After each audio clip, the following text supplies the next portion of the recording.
My phone buzzed in my pocket. I reached for it, only half listening to the sales meeting I was in.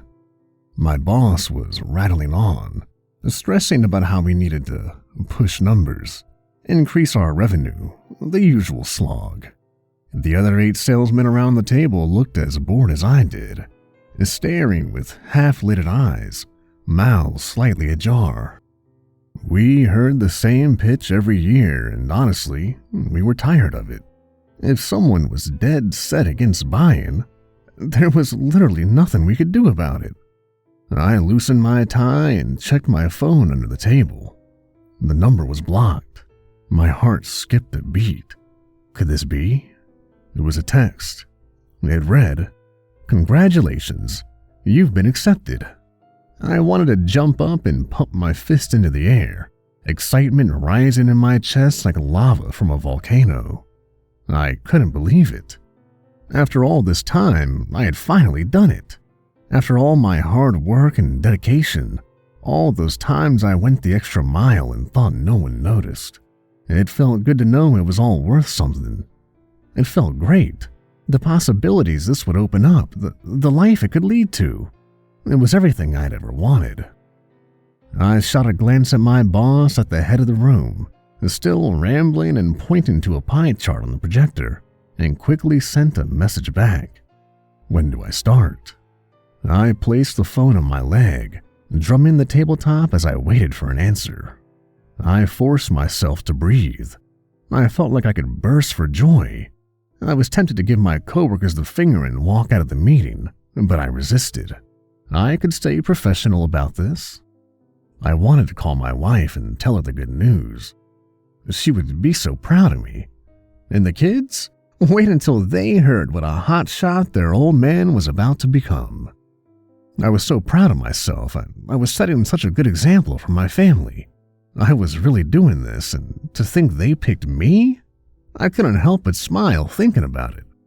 I always knew that I would make something of myself one day, and my time had come. My phone buzzed again and I quickly checked the reply text. "We start tonight. Meet at Quincy office at 8 p.m. for orientation. Feel free to bring your family, and well done." I felt like I could die with excitement. Tonight? My guts bubbled and I shifted in my seat. There was so much to think about, so much to prepare. I thought about what lay ahead of me and worms worked their way into my stomach. Starting something new was always nerve-wracking, but I had waited for this for so long.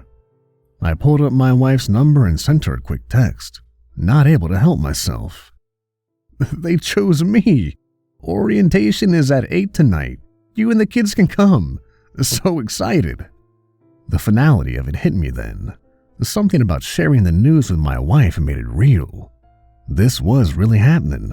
I was really going to do this. Our lives were about to change forever.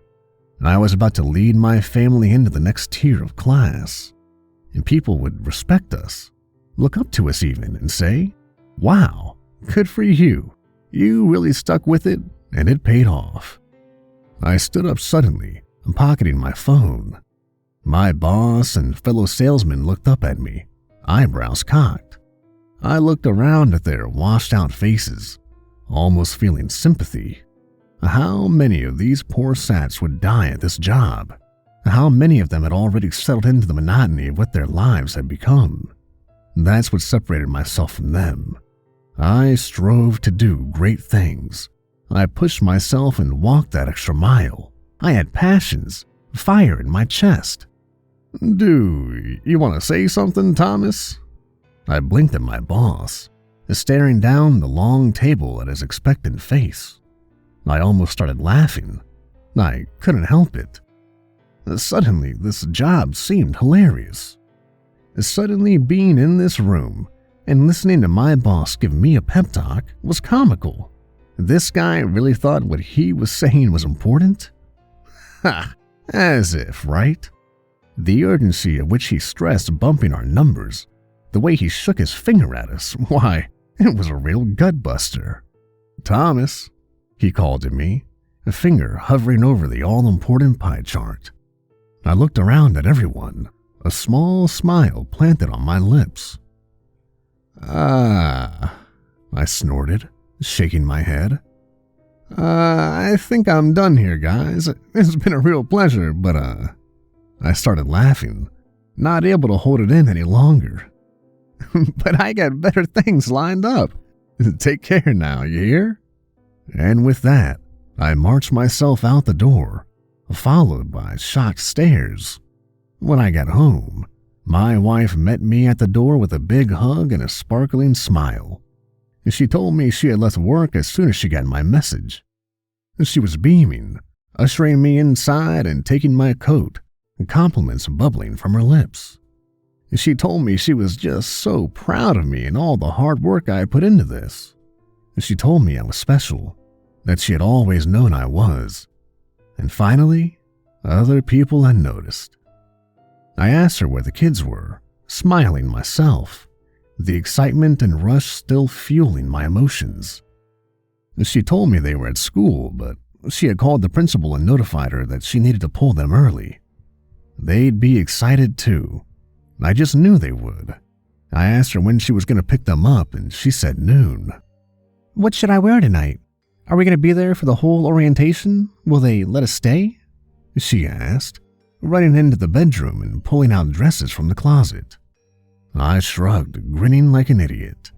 I don't know, hun. I guess we'll find out. She spun around, a small blue dress pressed to her frame. How's this? Is it good? Oh, Thomas, I'm just so happy I could burst. She ran over to me, giggling, and kissed me, her arms around my neck. She looked up into my eyes, admiration shining from her own. Can I tell everyone? I laughed. They'll all be at orientation. You can tell them then before we start. You know how these things go. We've been to enough of them, right? She smiled, a picture of beauty from ear to ear. I know. It's just so wonderful. I smiled back at her. Good things are happening to us, baby. Stick with me, and you'll go places. She kissed me again and then looked up at me, her face serious. Are you nervous, or are you going to be okay? I was nervous. I was really nervous, but it was the good kind. The churning anticipation of just wanting to get to it. I'm fine, honey, I said reassuringly. I have waited a long time for this. It's what I've always wanted. It's what I want for our family.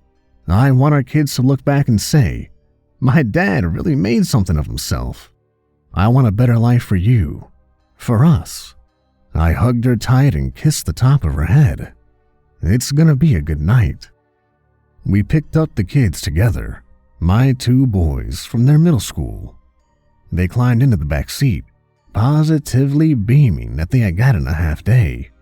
I wanted to take them out, have some fun, celebrate. As my wife pulled the car out of the school parking lot, I leaned over my seat, grinning, and looked at my children. I bet you guys are wondering why you gotta leave school early. I couldn't help but feel a little smug. They weren't gonna believe this. They both shook their heads. Well, I said, folding my hands, your old dad is going to orientation tonight. I've been accepted. Isn't that great, kids? Both my sons' mouths dropped in unison, followed shortly by whoops of excitement. I laughed and clapped my hands, enjoying their reaction to the news. Do we get to go? My eldest son asked. I nodded. You sure do. All of you get to go. Well, that did it. They screamed, the hype just too much. I laughed until tears rolled down my face, watching the delight ripple across their faces like shockwaves. It's wonderful to have kids. Oftentimes they say and react in the ways adults aren't allowed. Finally, I raised my hands and told them to settle down, still wiping the tears from my eyes. I told them we were going to have a family day of fun to celebrate, and then after that, I was taking them to dinner.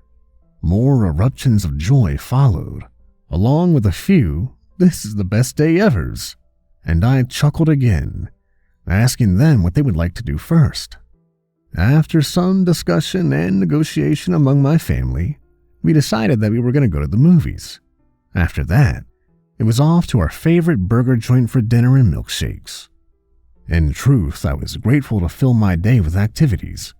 I'd take my mind off the hours between now and 8 p.m.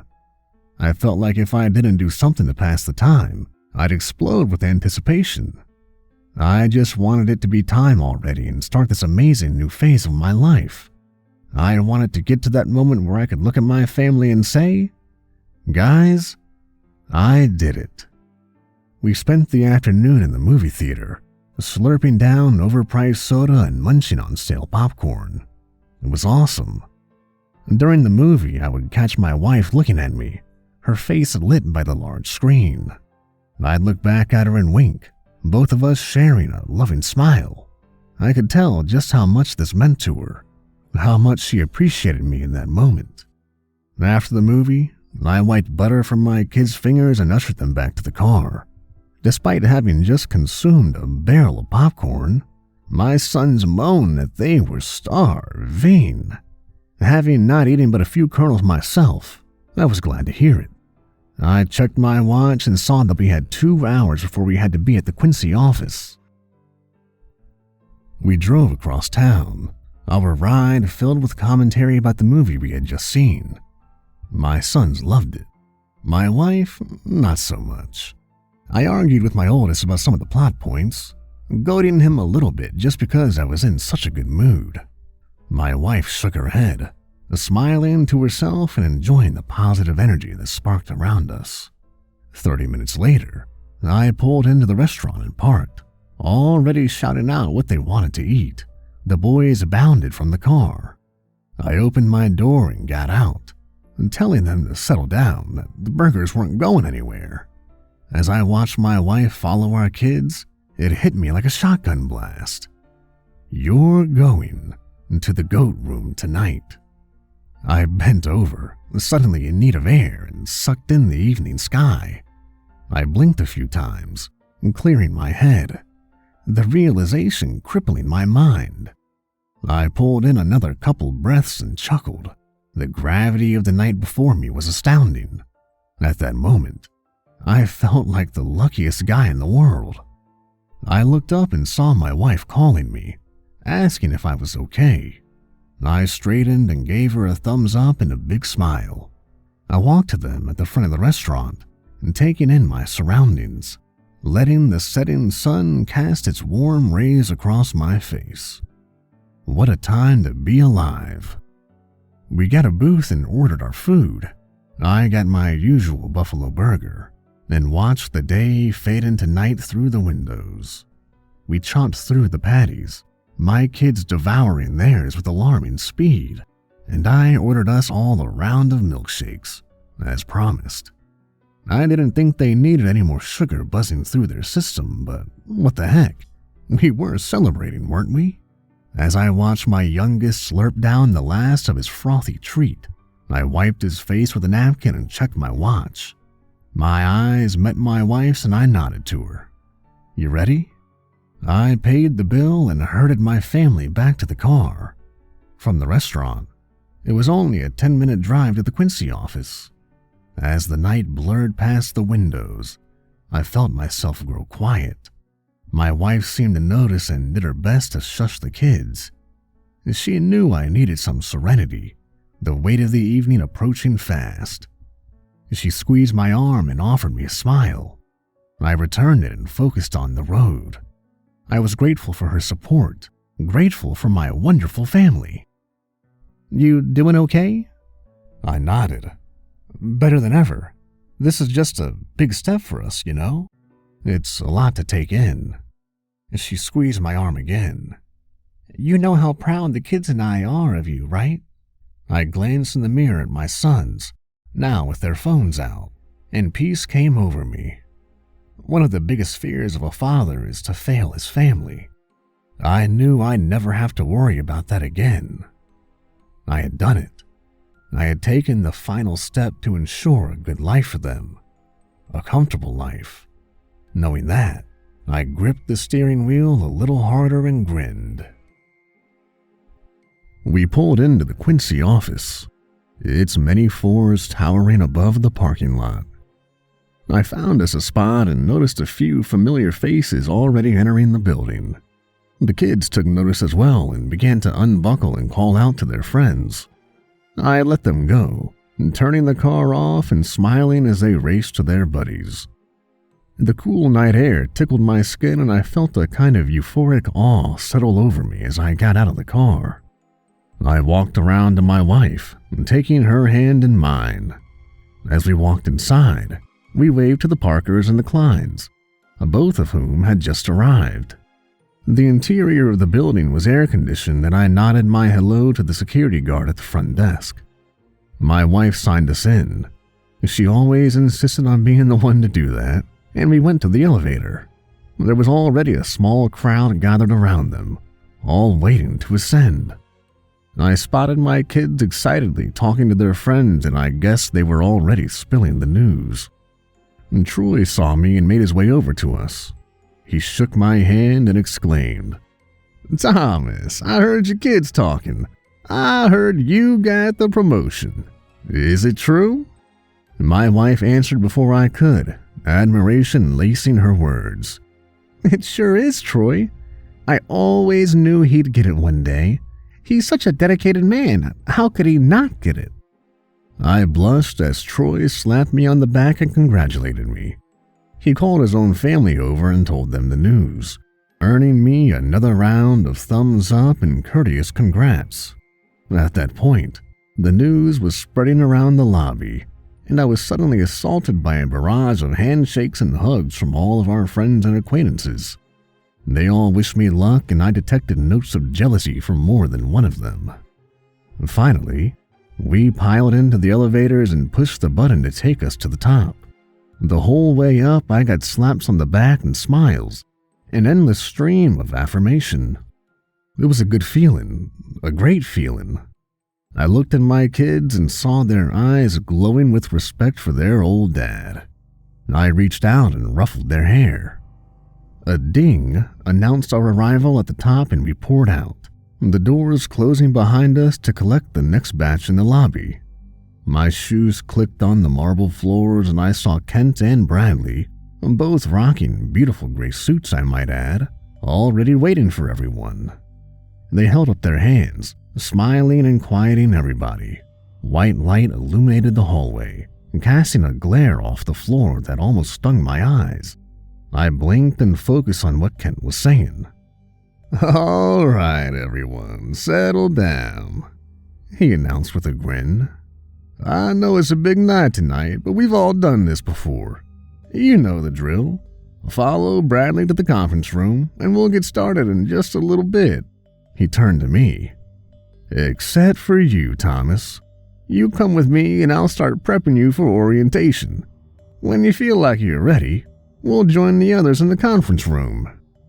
I turned to my family and gave them all a big hug. I kissed my sons on the head and my wife on the lips.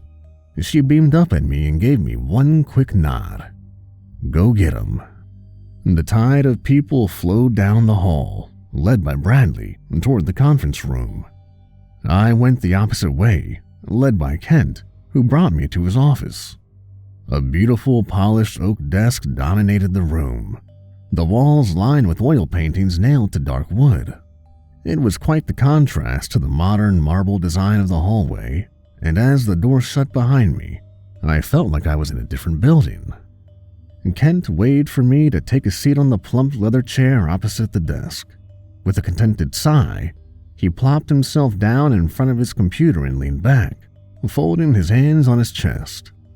I took my seat across from him and licked my lips, feeling a little nervous. "Are you nervous?" Kent asked, grinning. I chuckled. "Yeah, I think so, but that's a good thing, I think. I'm excited." Kent nodded approvingly. "Good, good. We had a lot of applicants this quarter, more than we ever had. That makes your selection all the more noteworthy. I want you to know you should be very proud of yourself." I felt myself blush. "Thank you, sir. That means a lot. I feel honored to have been chosen and I hope I won't let you down. I must say I feel very confident in myself." Kent tapped the top of the desk. "Excellent. Now let's get down to business. I know you're aware how the first part of this goes, correct? I'll take you to the conference room and swear you in. After that, you'll say a few words to everyone and assure them of your dedication. And then after that, Bradley and I will escort you, well, I think you know the rest." I nodded. "Then I go to the goat room." Kent grunted. "Yeah, then we go to the goat room." I leaned forward. "Can my family come with me?" Kent eyed me, and I could see gears turning behind his eyes. "Are you sure you want them to?" I nodded enthusiastically. "Yeah, if that's okay with you. It might be vain, but I want to show my kids what hard work will get you." Kent shrugged. "Well, it's fine by me. It won't be the first time a new promotee is asked to have his family join him." "Thank you, sir." He waved my thanks away. "Think nothing of it. Now, do you have any questions for me? I'm assuming you know what happens after you're sworn in and we move you. It's a silly question, I'm well aware you understand, but it's something I gotta ask." "I understand, and I have only one question. It's about my family." Kent cut me off with a curt slice of the hand. "Worry not, Thomas. You've ensured a better life for not just yourself, but for them as well. The very fact that you're sitting here has already sealed that." "Again, thank you, sir." He sat in silence for a moment, letting the words sink in. Then he stood up and ushered me to the door. "You ready?" "Yes, sir." He led me out the door and down the hall, our footsteps echoing off the walls.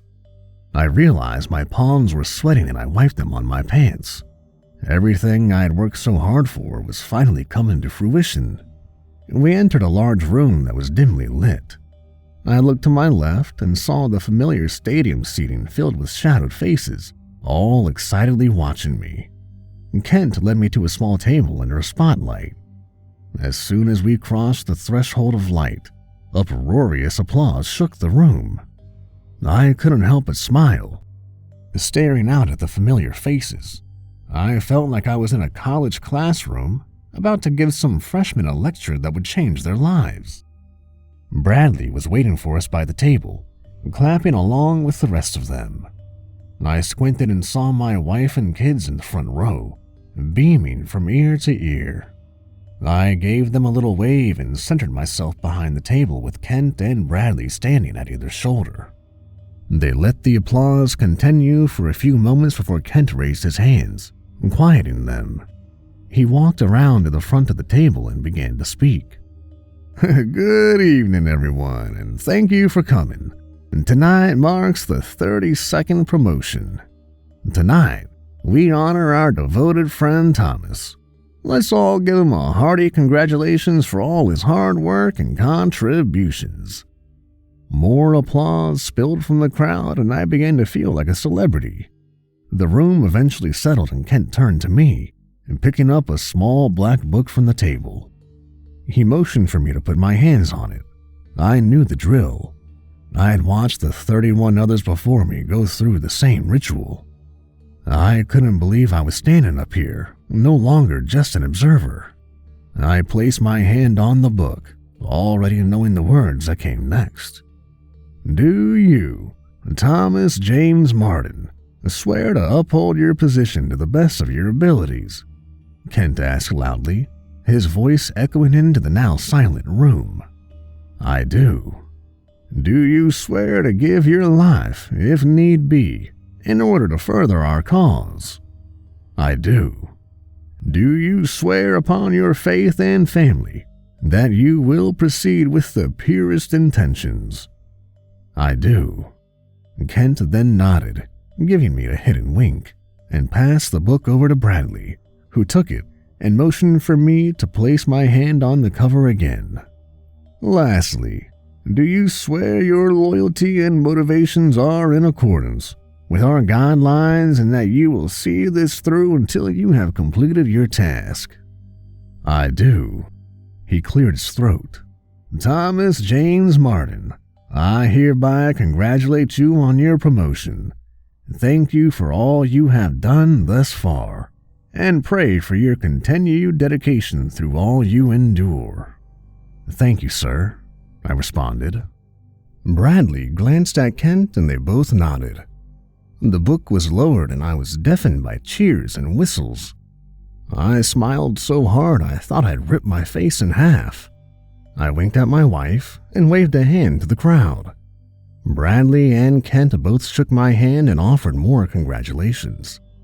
Bradley motioned me forward, offering the floor to me so that I could address everyone. The room quieted as I licked my lips and prepared the words on my tongue. It is such an honor to be standing here tonight, I said, my voice strong and sure. I owe so much of this success to the patience and guidance of these two men right here. I pointed to Kent and Bradley, who nodded their thanks to me. I also want to thank my family, I continued, for their undying love. I want to thank you all for your kindness tonight. I promise not to let you down. I promise I will see this through to the very end if need be. I paused, scanning the room, slowly taking it all in, meeting everyone's eyes. I love each and every one of you. I believe in what we do. I believe in you. I always have. And tonight, I ask that you believe in me. I quieted the applause before it could start, shaking my finger at them. One more thing, one more very important thing before I depart. They waited, hanging in suspense, excited faces in dim light. I raised my hand into the air. I swear to you, I will be the one you've been waiting for. The crowd went wild. Kent and Bradley motioned for me. It was time to go. I waved to the people and exited the room to cheers and whistles. It was time. It was time to go to the goat room. I had a sack over my head, the fabric blocking my sight completely. Kent was silent as he drove the van out of the city. Bradley was driving another one that held my family.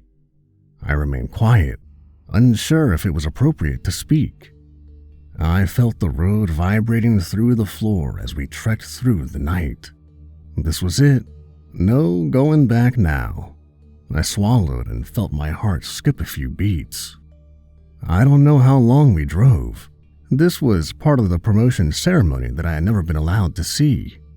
I knew what we were doing, but I was clueless as to how long it would take to get there.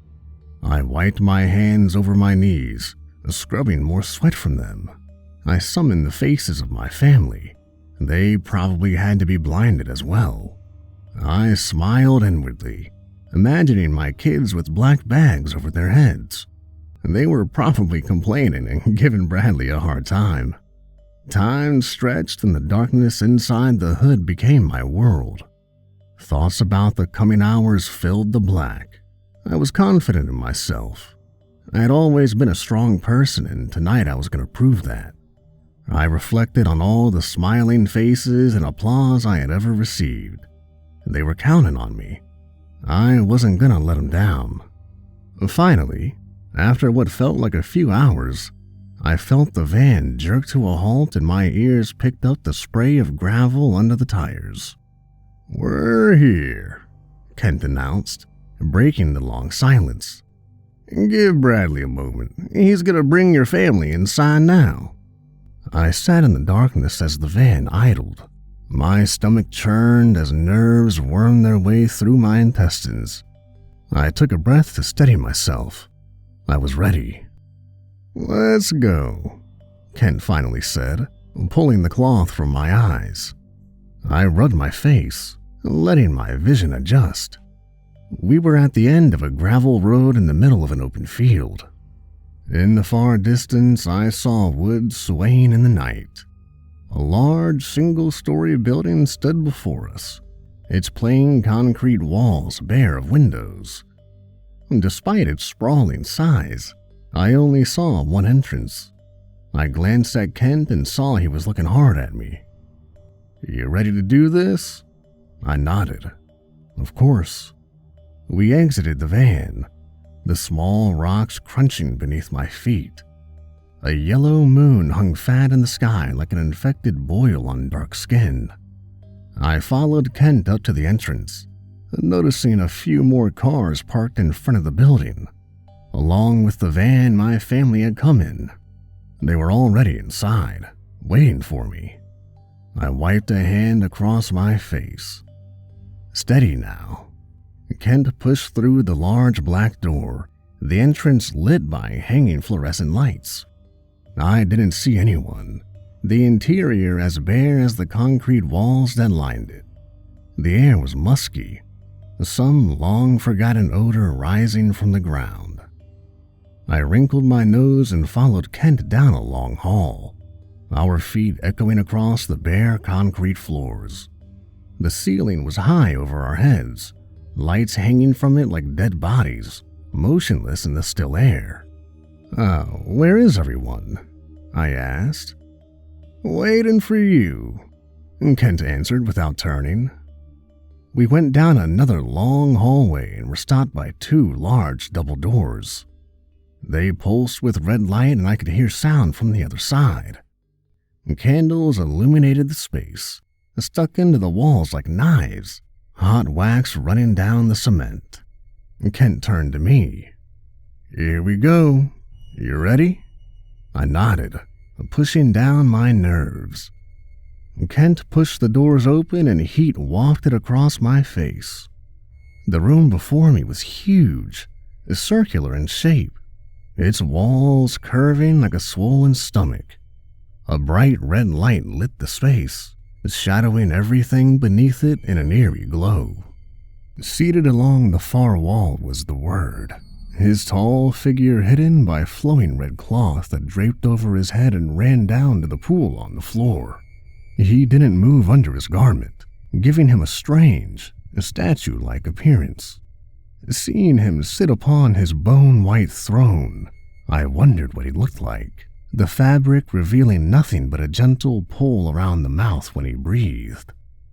Sitting to the left of him was my family, somber, but I could see a muffled excitement underneath their watchful eyes. Spanning out the past of my family were the rest of the executives. They sat in their perfectly pressed business suits, eyes trained on me as I stood in the door. It was the first time I'd seen them, knew who they were, and a couple of the faces surprised me. The floor was covered with red markings, circles and hard angles crisscrossing along the concrete. Candles littered the floor, rising from the ground like broken teeth. The air was heavy and thick, almost fog-like, the red light obscuring my vision slightly. I felt something prod my back and I turned to see Kent motioning me forward. Hesitantly, I moved toward the middle of the room and stood before the Word. I wondered where everyone else was, the prior 31 who had been promoted. I didn't see him anywhere. Perhaps they'd come later? My eyes circled the room, meeting the gaze of the higher-ups. I wasn't going to let them down. "Hello, dear Thomas," the Word said, breaking the pregnant silence. His voice rolled across the space between us like a bulldozer. I bowed my head slightly, a sign of respect. I couldn't believe he was actually speaking to me. It was hard not to pop with pride. My children would one day tell stories of this night, every detail of the tale spooling out in front of me in real time. "Before we begin, I'd like to thank you for your unwavering loyalty. It has not gone unnoticed, and tonight, you will reap the rewards of your efforts and commitment to us." The Word shifted slightly, the cloth covering his head wrinkling in the haze.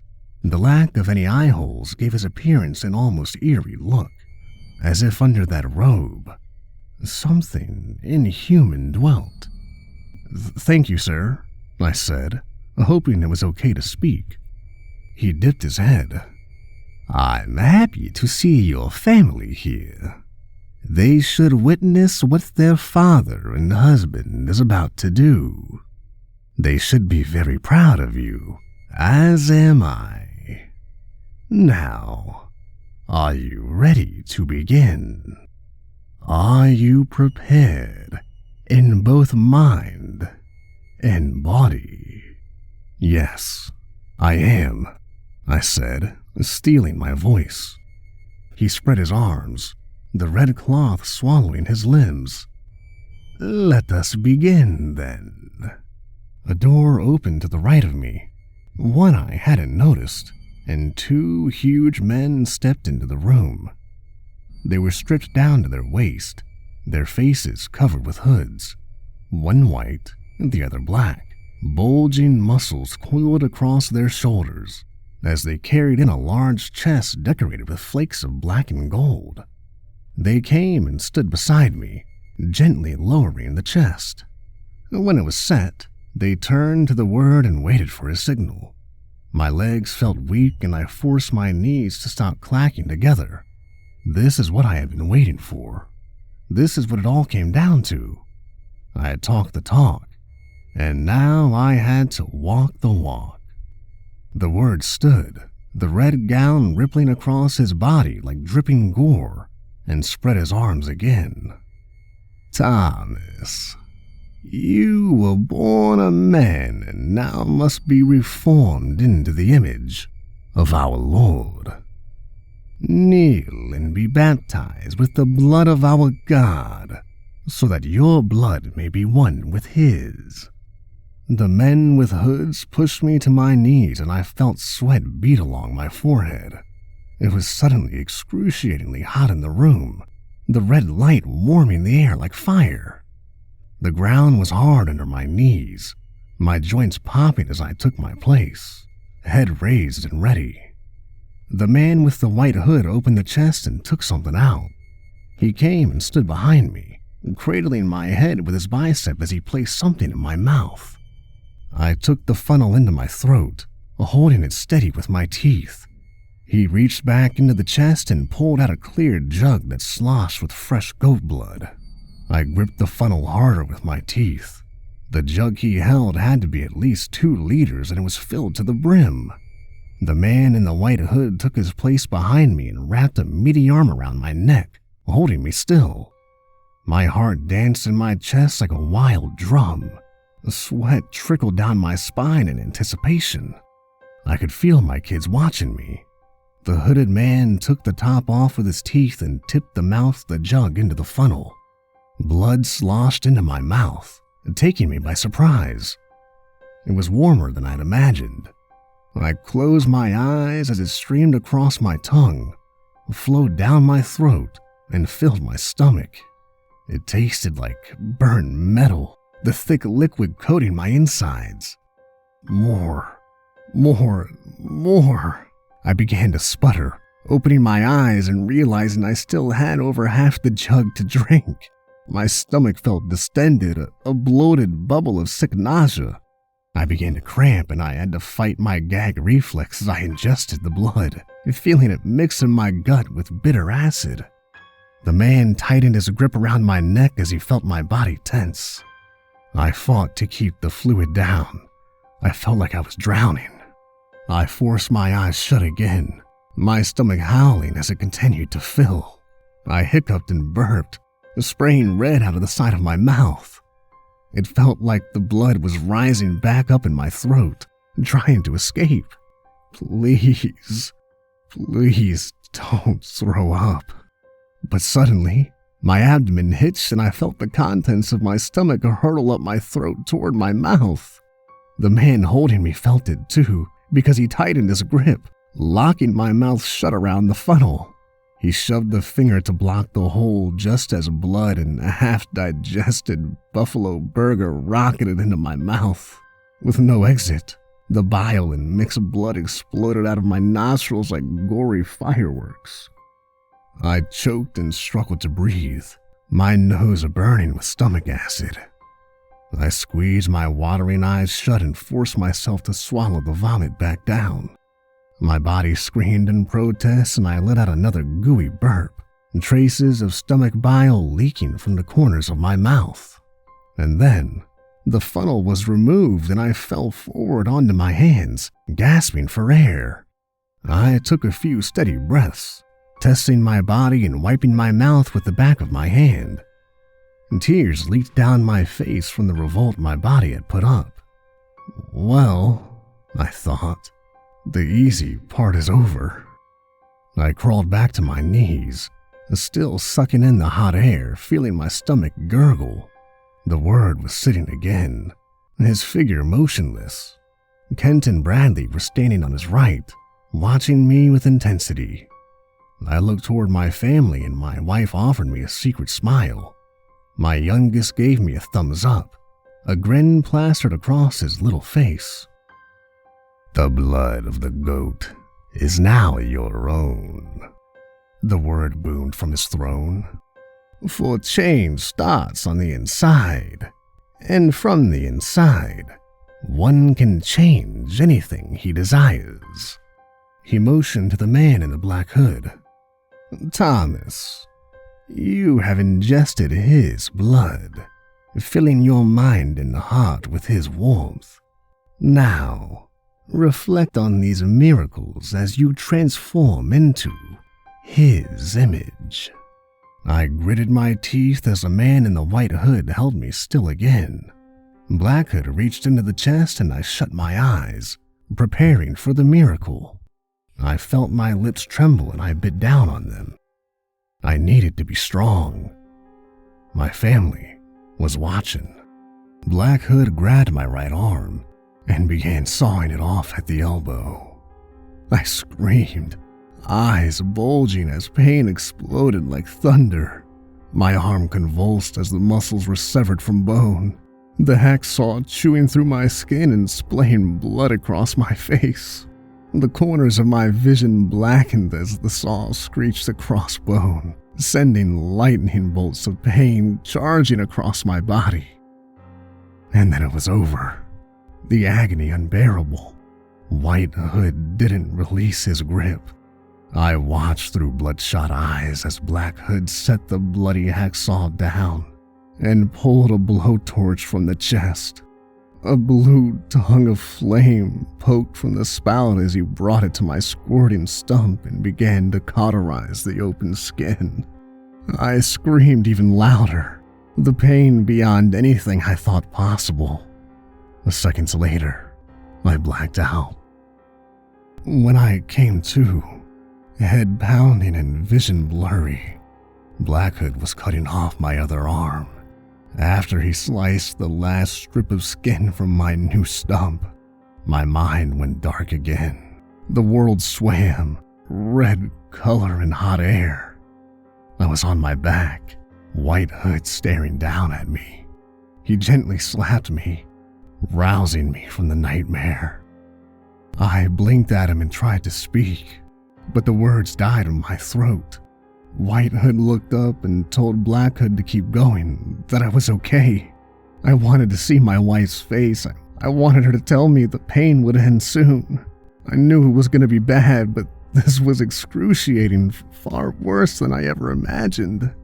I tried to block it out, telling myself that it was almost over, that this is what I wanted. And then Black Hood began to saw my legs off, the blade spewing through my flesh just above the knees. I passed out in a torrent of misery and pain, my howls dying in the air. I coughed up a mouthful of mucus and blood as I regained consciousness. My body was a furnace of agony. Something itchy was covering my face, my vision was limited. Heat. My limbs felt funny, someone was talking, a voice muffled by my dreamlike state. I wanted to throw up. My head felt like it had been stuffed with burning coals. I tried to climb to my hands and knees, blinking the darkness away, but something wasn't right and I fell back down. I shook my head and felt hands grip me and gently pull me up. I shook my thundering head, the black pulling away from my vision like a spider web. Metal hooves had been screwed into my elbows and knees. My body slumped and weak as I stood on all fours.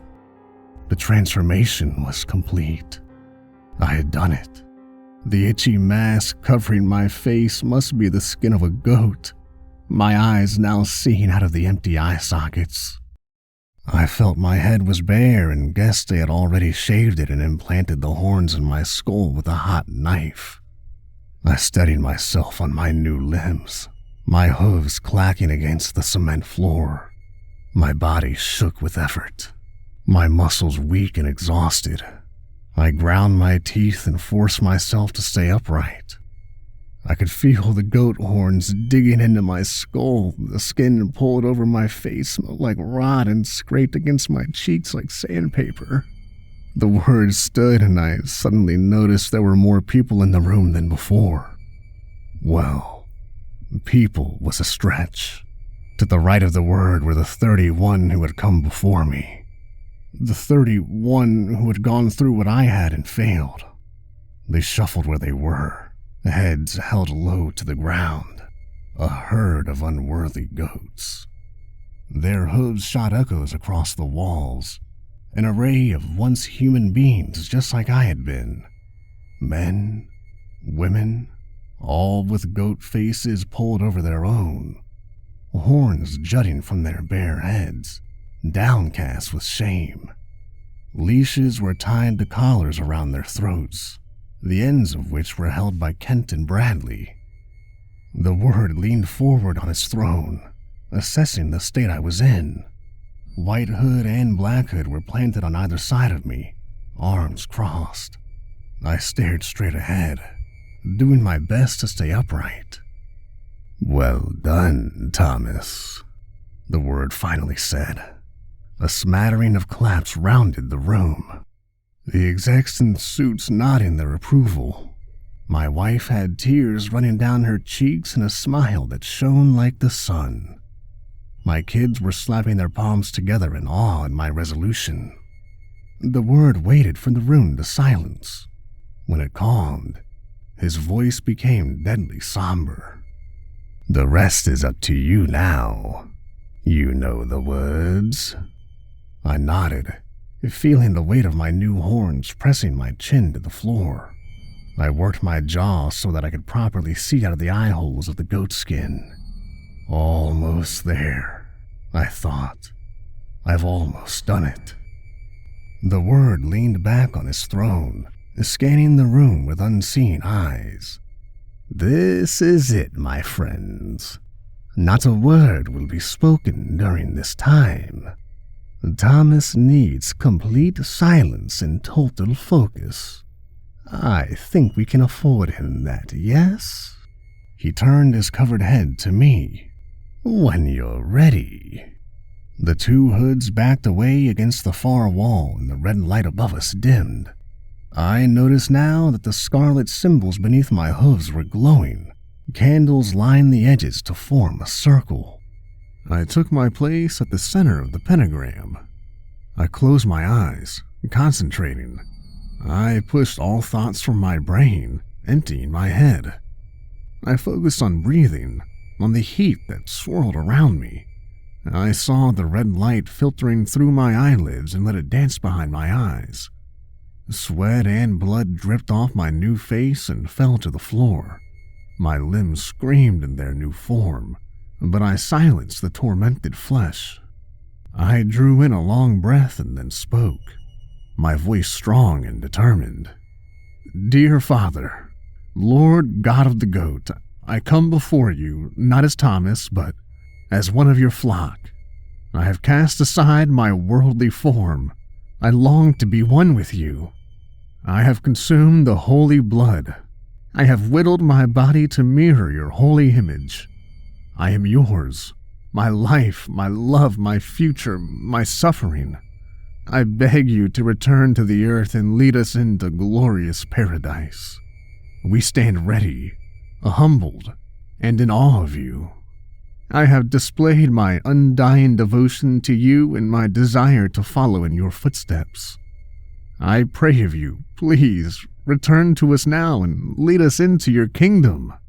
As the last of my plea left my mouth, the room shook slightly and a soft cry went up from the bystanders. Their eyes went wide and they looked around at one another, mouths agape. My heart pounded in my chest as the pentagram flared and blood began to seep from the edges. I couldn't believe it. This has never happened before. Not a single person had conjured any kind of reaction. The herd of human goats looked up at me with shock and awe, their eyes bulging under their masks. The Word stood, his hands gripping the armrests of his throne as the floor quivered beneath us. The light flickered above and a few of the candles went out, a sudden wind stirring the air. I shuffled my hooves on the floor, trying to keep upright as the quake continued, blood pooling from the symbols around me. Even through the pain, I felt a smile creep across my face. I always knew I could do it. My wife had her arms around our boys, a look of utter amazement plastered to her face. And then the commotion ceased. The ground solidified beneath me and the red light stopped flickering, returning to its constant warm glow. The dust froze in the air and then gently wafted back to the ground, the wind leaving as quickly as it had come. I watched in horror as the pentagram sucked the blood back into its borders and the glow faded, and we were left in silence. No, we were so close. The Word roared suddenly. What did we do wrong? What did we do? The execs cast their eyes to the ground, devastating disappointment leaking from every face. Kent and Bradley shook their heads at me, frowns pulling their mouths to the floor. We were so close, the Word continued to scream. We thought this was the one. What did we do wrong? Kent raised his hands defensively. Sir, we followed the bloodline down to him. We were sure it was the right line. We've narrowed it down so much. It has to be him. The Word waved a hand at me from under his robe. I'm disgusted by the sight of you. Someone get him out of my sight and put him in the pens out back with the rest of them. No, let me try again. I can do this. I know I can. Please. Black Hood was grabbing me, dragging me back away from the Word, growling at me to shut up. I felt something clasp around my throat and I was suddenly jerked forward. I had been leashed. No. Please, just give me another chance. I'm the one. I know I'm the one. I can do this. Black Hood kicked me into line along with the rest of the goats. They were streaming out the side door, pulled along by their own leashes as White Hood led them out of the goat room. Just as I was about to be pushed through the door, the Word turned to me, an arm raised. Wait a moment. We weren't wrong. We had the right bloodline. He turned to my eldest son. Just the wrong person. I thrashed against my leash, screaming, No, he's not ready for this. He's not ready. Get your hands off of my son.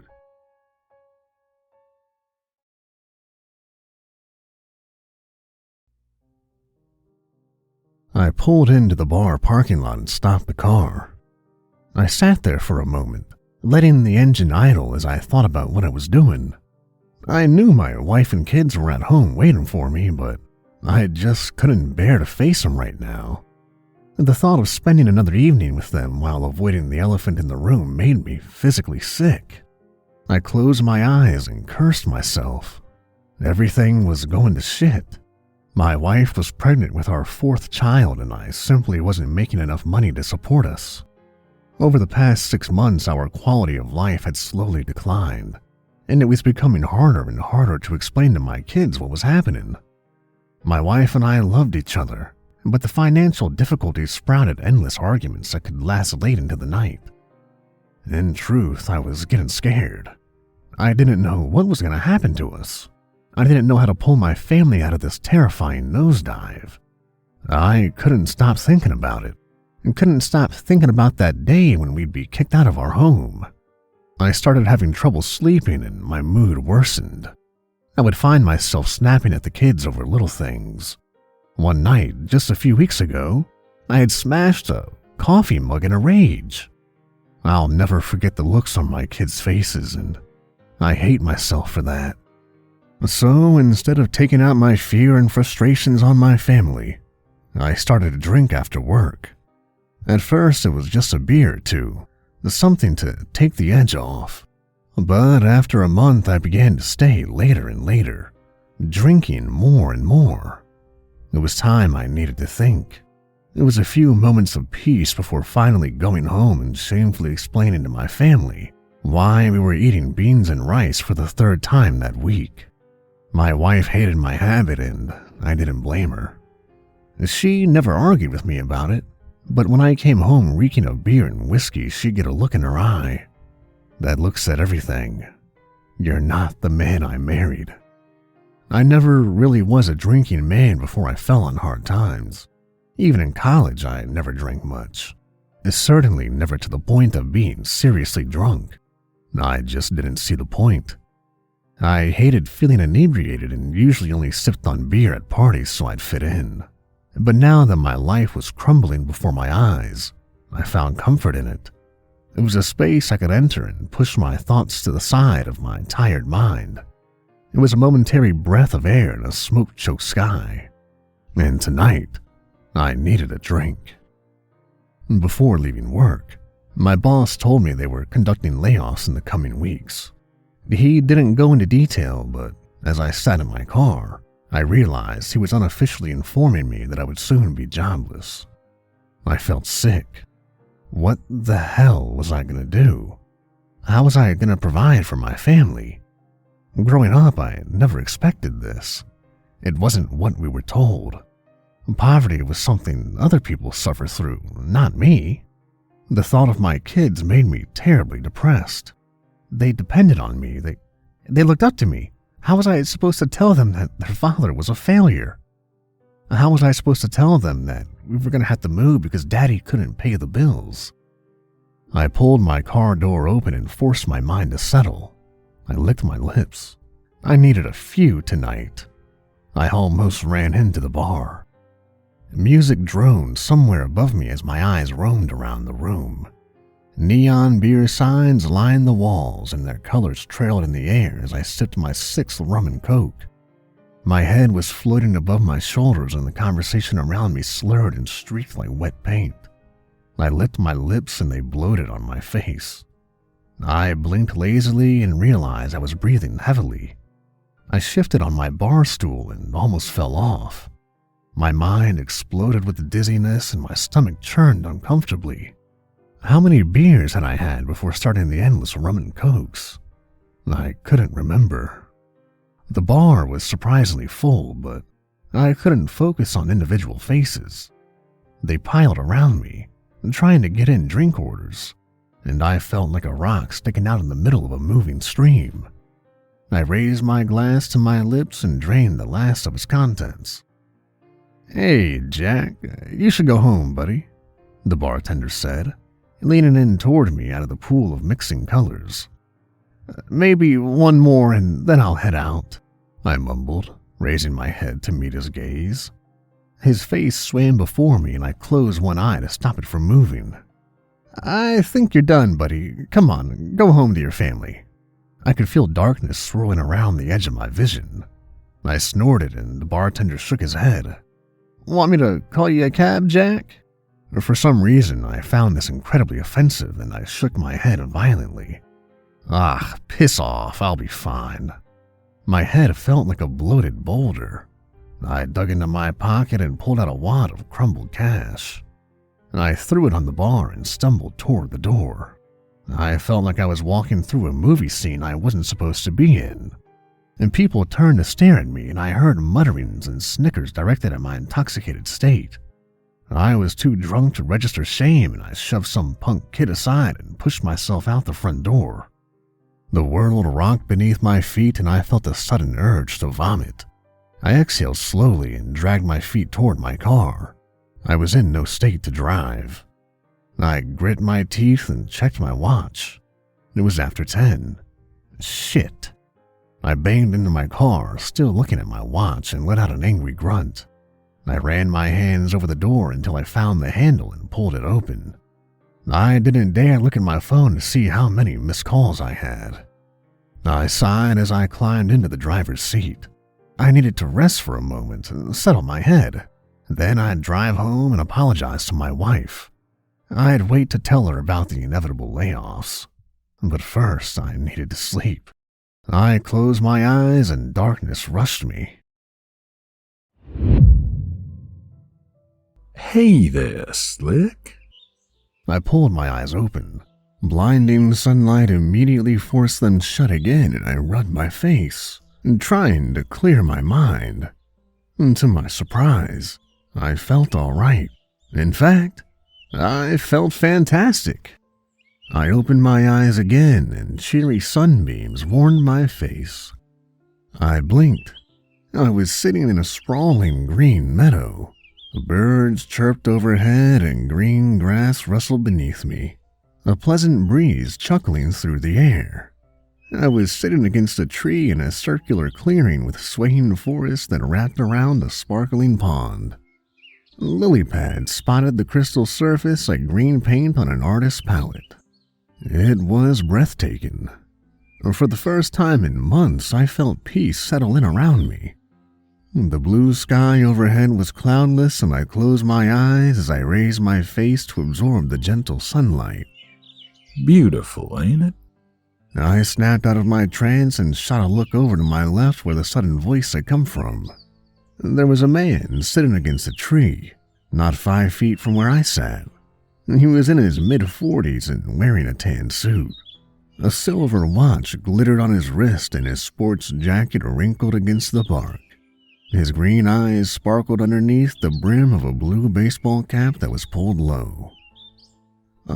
Where am I? I finally asked.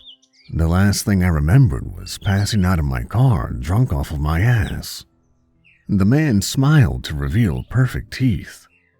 Don't worry about that. Ain't no use in it. Just relax and enjoy all this. His slight southern accent added to the pleasing atmosphere, and I unexplainably found myself comfortable around this stranger. My wife, I need to get back to her and my kids, I said without much conviction. It was just so impossibly gorgeous here. I knew I needed to get home, but the overwhelming calm I felt made it hard to put action behind my words. They ain't going nowhere, Slick, the man said, closing his eyes and taking a deep breath through his nose. Just take a load off. Enjoy yourself. Bewildered, I leaned back against my tree and ran my hands through the blades of grass. The woods filled my head with earthy scent, a combination of dirt and fresh rain on wood. The pond before me glittered like a mirror filled with diamonds, and I found myself smiling. Whatever this place was, I never wanted to leave. All my worries seemed so trivial here. The overbearing stress I had felt earlier was gone, leaving in its place a warm, comforting feeling, almost like happy nostalgia. I'm Russ, by the way, the man said suddenly from his spot. I turned and saw his eyes were still closed, but a small smile lined his lips.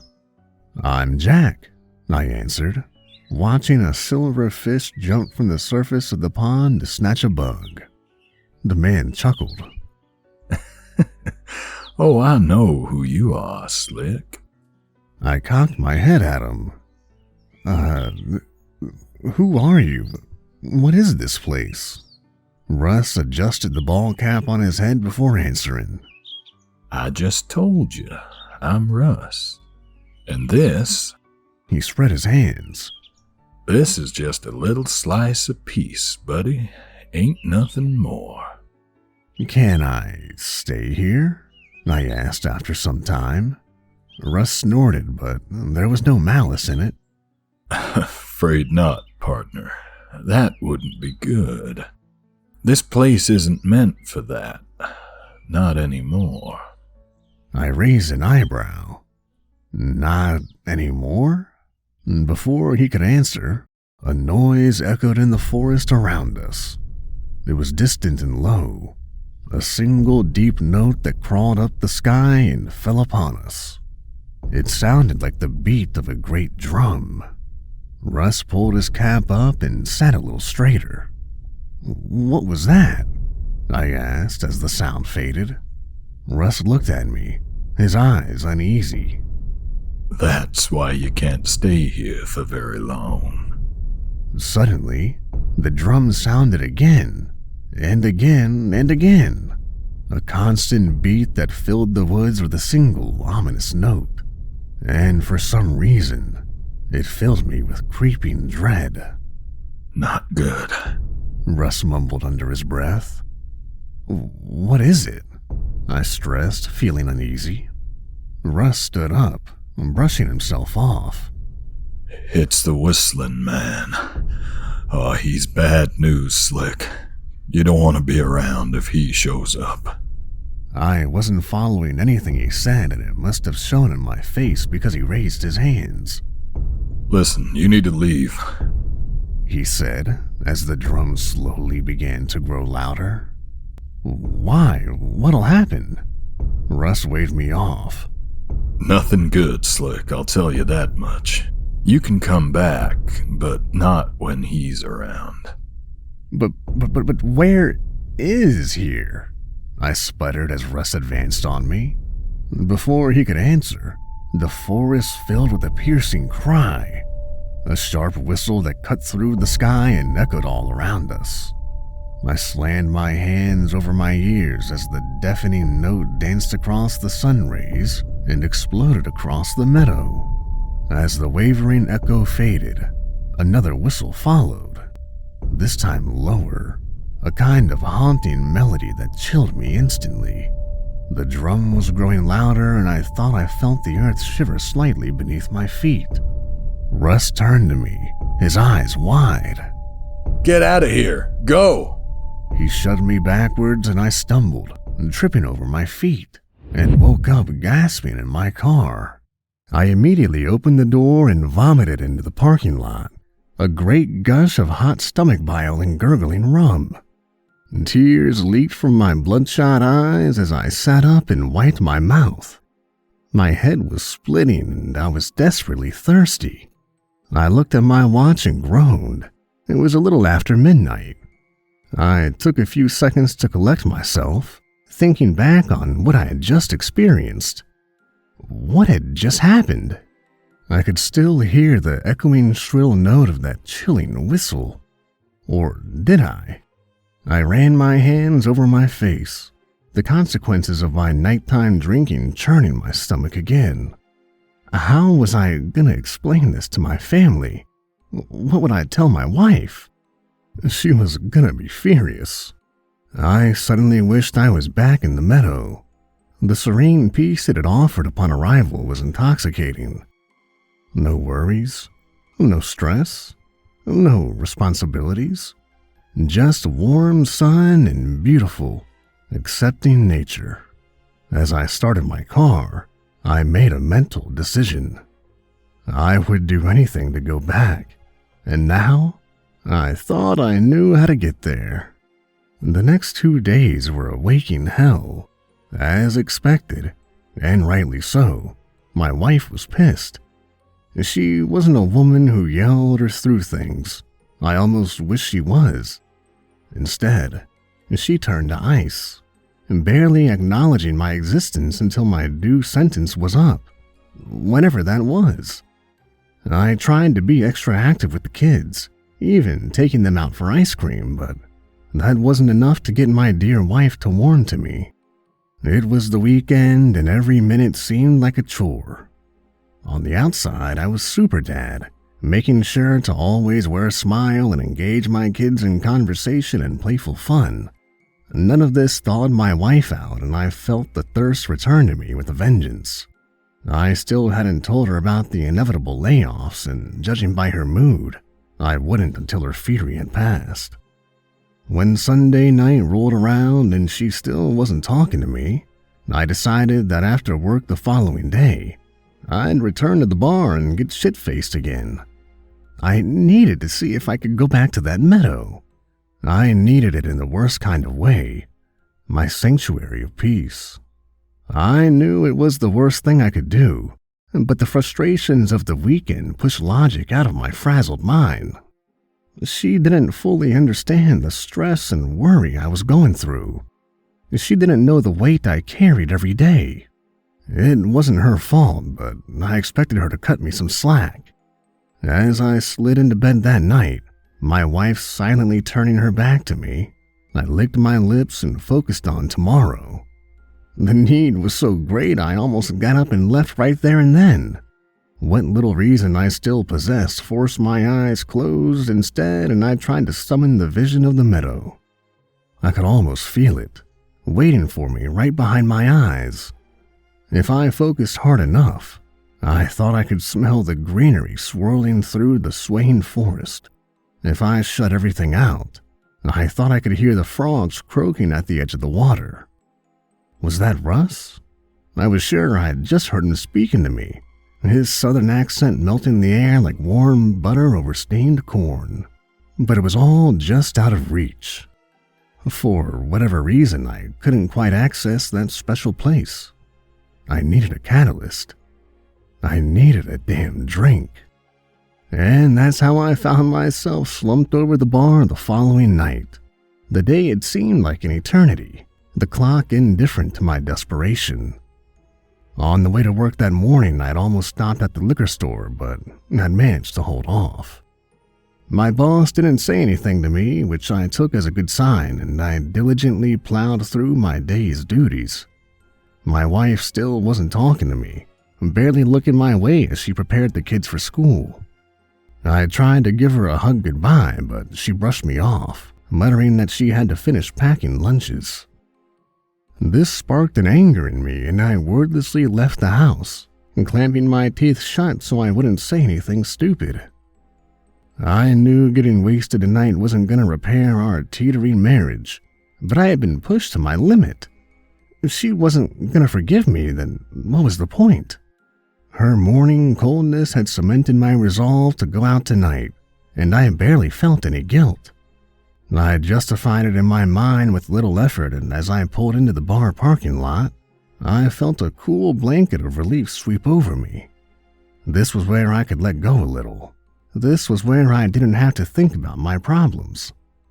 I tipped the glass to my lips and sucked the rum off the ice cubes. I hadn't bothered mixing my drinks tonight. I had a destination in mind, and I wanted to get back there as soon as possible. Judging by the way the room swam, I was doing a pretty good job of it too. The bar was relatively empty, and I was relieved for it. A quiet tune played from the retro jukebox in the corner, and I hummed along as I tapped the bar for another refill. The usual bartender, Kenny, was off tonight, and I was grateful for it. He had a tendency to cut me off, and I didn't want that tonight. I smiled at the young lady, my drink server for the evening, and muttered my thanks as she placed a fresh rum in front of me. I was trying my best to maintain my composure, and the lack of people helped my cause. I didn't want to stop drinking until I couldn't see. I downed half the rum in one swig, and I felt it slam into my stomach like a derailed train. I burped behind my hand and felt my eyelids flutter as if they were suddenly swollen. I smacked the taste from my lips, and my tongue burned with alcohol. My thoughts had become hard to control, the booze filling my mind like a sinking ship. I had been there for 3 hours, and I felt like if I tried to stand, there was no guarantee my legs would obey. I tipped the glass to my lips one last time, and that was enough to cloud my vision with a heavy fog. Blackness pressed in on my sloshed brain, and I ran a hand over my face. It felt like there was a face over my face. I giggled at the thought, but was suddenly overcome with sadness. I blinked a few times and decided it was time. I cashed out with a mumbled thanks to the bartender and very carefully walked out to my car. The world rocked beneath my feet and the full moon was so bright I had to shut one eye against it. My head felt thick and every breath tasted like ice and spiced rum. I stumbled to my car and managed to get the door open before collapsing into the driver's seat. I rolled my head back and shut my eyes, a small smile on my lips. I waited for it to happen. It didn't take long. Well, howdy there, Slick. I opened my eyes and gentle sunlight lit my vision. The stunning greens and blues melted together to form breathtaking beauty, and my senses filled with the peaceful, now familiar meadow before me. I was back. The dense forest encircling this pocket of paradise swayed gently in the breeze, the leaves rustling together to form a serene soundtrack to the majesty of this hidden nature. The grass was soft beneath me, like cool blades of emerald silk. I ran my hands through it and leaned comfortably against the tree I sat under. The pond before me was captivating in its stillness, a plate of shining silver. I turned and saw Russ sitting a few trees over, his blue baseball cap resting high on his head. His tan suit jacket was balled behind his head and he leaned comfortably against it. I had to come back. This place. I trailed off, trying to find the words. It's something special, ain't it? Russ grinned, crossing his feet in front of him. You got that right. The silence passed between us and I heavily sighed, a smile filling my lips. My head emptied of worries and was filled with complete tranquility. The secluded isolation added to the calming magic of the meadow, and pleasant bird song danced between the trees. Again, I was filled with the desire to never leave this place. Everything was just so perfect. It made life seem unfair in comparison. Why were things so hard? Why did misfortune and approaching despair plague my every day? Why couldn't I just stay here, away from all that, and close my eyes in peace? This was all I needed. You know, Russ said from his spot, as much as I enjoy your company, I worry about you. I snorted and looked over at him. Oh yeah? Why's that? Russ adjusted his baseball cap. You know why. Don't make me say it, Slick. Can you just let me enjoy the quiet? I asked, shutting my eyes. Russ grinned. Of course, pal. Of course. But I need you to know something. Before he could continue, a distant drum began to beat. I opened my eyes. Russ pointed out into the woods toward the noise. That. I shifted, trying to block out the sound. It twisted my stomach with unease. What about it? I asked softly. Russ stared at me under the brim of his cap. That didn't used to be here. I nodded towards the distant drum. That? The drum? His green eyes bore into my skull. Not just the drum. Him. I licked my lips. Who? Russ's voice dropped to a whisper. The Whistlin man. You can tell when he's around when the drum starts.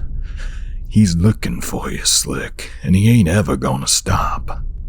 I shifted uncomfortably. Who is he and what does he want? Russ stared out into the forest. Do you really have to ask? I suddenly threw my hands up in frustration. What are you talking about? Before he could respond, the air filled with a shrieking note, a long, high whistle that bore into my head like a screaming drill. Swarms of birds erupted from the trees and took flight, escaping the sound. Russ jumped to his feet, fear written across his face. You better scram, Slick. It sounds like he's close. I don't want to, I shouted, climbing to my feet. I don't care who he is. I don't care what he wants. Anything is better than going back to out there, I finished, jabbing my finger towards the sky. Russ approached me as the drumbeat grew louder, another whistle slicing through the meadow like a razor blade. It was the same low note as last time, the strange melody chilling me to my bone. But despite that, the thought of leaving made me want to weep. I had only just arrived. I couldn't leave yet. I couldn't face what awaited me on the other side. He doesn't have to be here, Russ said urgently, shooting a look over his shoulder. You have to get rid of him. It wasn't always like this. What the hell are you talking about? I cried. The drum was deafening at this point, and I felt the soil beneath my feet begin to tremble. Russ opened his mouth to speak, but a new voice erupted from inside the forest. A horrible, deep bellow of rage. Jackie! Where are you, Jackie? Another series of long whistles followed, cracking the air like a bullwhip. Russ's eyes went wide and the blood drained from his face. He took a step forward and raised his hands to me. Go! Go! He shoved me hard and I went sprawling backwards and woke with a jolt inside my car. Nausea tossed my stomach like a rotten salad and I slammed the door open and emptied my gut onto the asphalt. No! I screamed, wiping my face and pounding on the steering wheel. No, I can't be here. Let me go back. The horror of being back in the waking world, faced once again with my looming, life-ruining problems, filled me with absolute panic. The night air filled with indifferent moonlight and I raised my eyes to the sky. I can't do this anymore. Russ, let me come back. I thought I could feel his presence, a tickle in the back of my head. I focused on it, begging to be swept away to the calming meadow. I didn't care about this Whistlin man. I didn't care about what he wanted. I couldn't face my family right now. I didn't want to think about work or money. I just wanted to go back. Help me, I cried, slamming my fist into the dashboard. Take me back. I sat there for a moment, trembling, bloodshot eyes catching focus on everything. Then nothing. I wiped my face. You can't do this to me. You can't make me stay here. I checked my watch and saw that it was midnight. Last call wasn't for another hour and a half. I licked my lips and ran a hand through my hair. I felt like shit. I knew I probably looked like shit too, but that wasn't going to stop me. My legs wobbled as I carefully made my way back inside the bar. I steadied my breathing and summoned as much willpower as I could. It wasn't easy. My throat burned and my eyes were watering.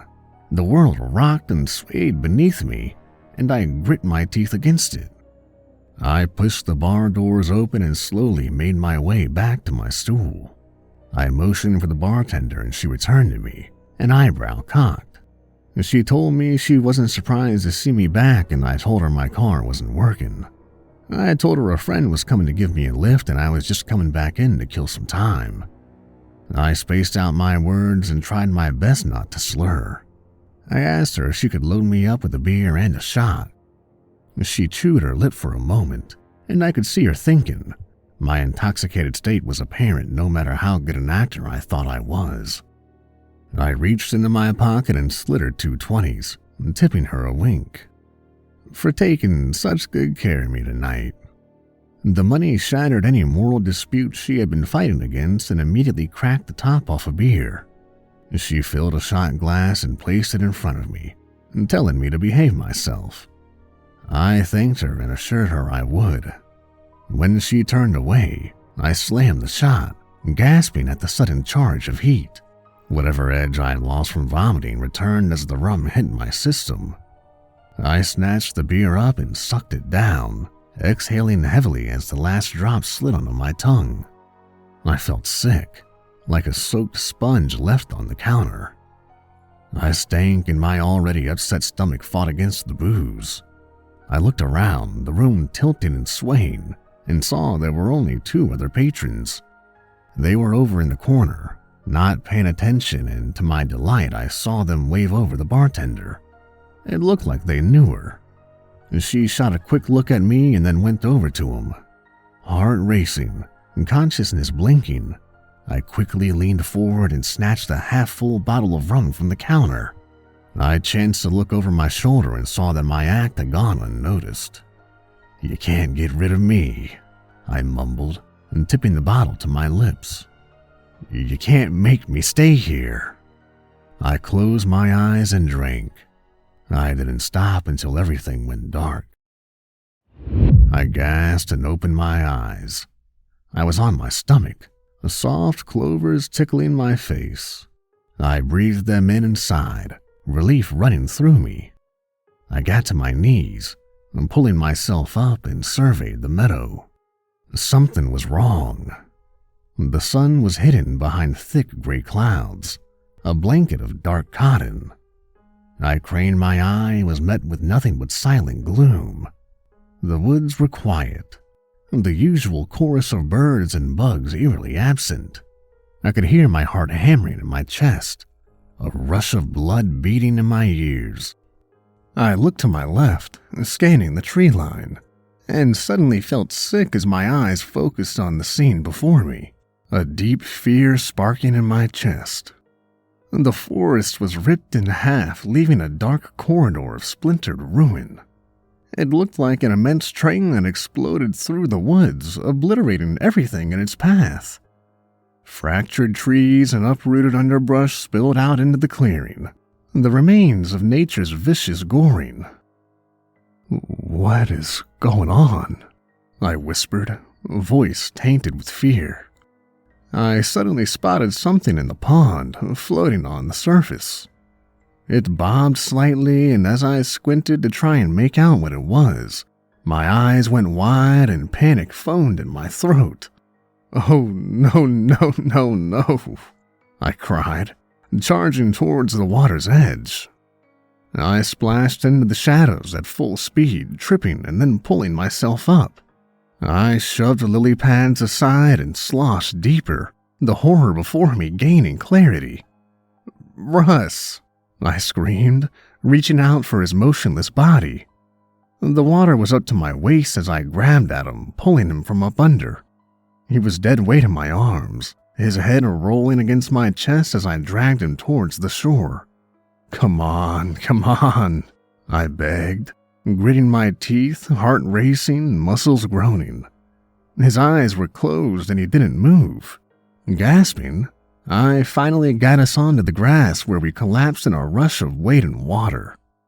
I struggled to regain my breath as I got to my knees and flipped Russ over on his back. My heart sank. His face was a mess of cuts and dark bruises. His clothes were a tangled jumble of torn fabric and tattered cloth. "What happened to you?" I cried, brushing strands of wet hair from his face. "Who did this to you?" I felt like I already knew the answer. I shifted myself over him, fighting panic. I placed my hands over his chest and began administering CPR. "Please, wake up," I begged, pumping his chest. "Please, you gotta wake up. Don't do this, please."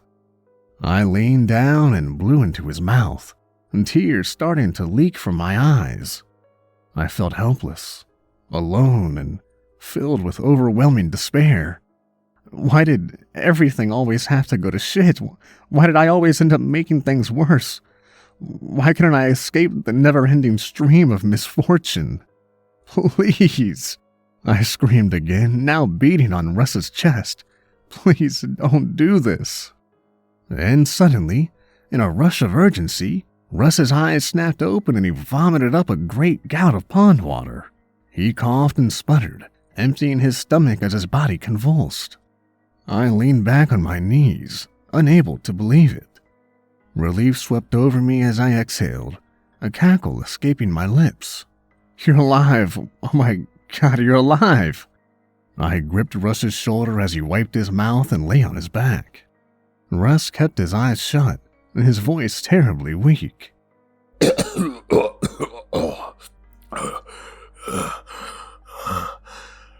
Hey, Slick.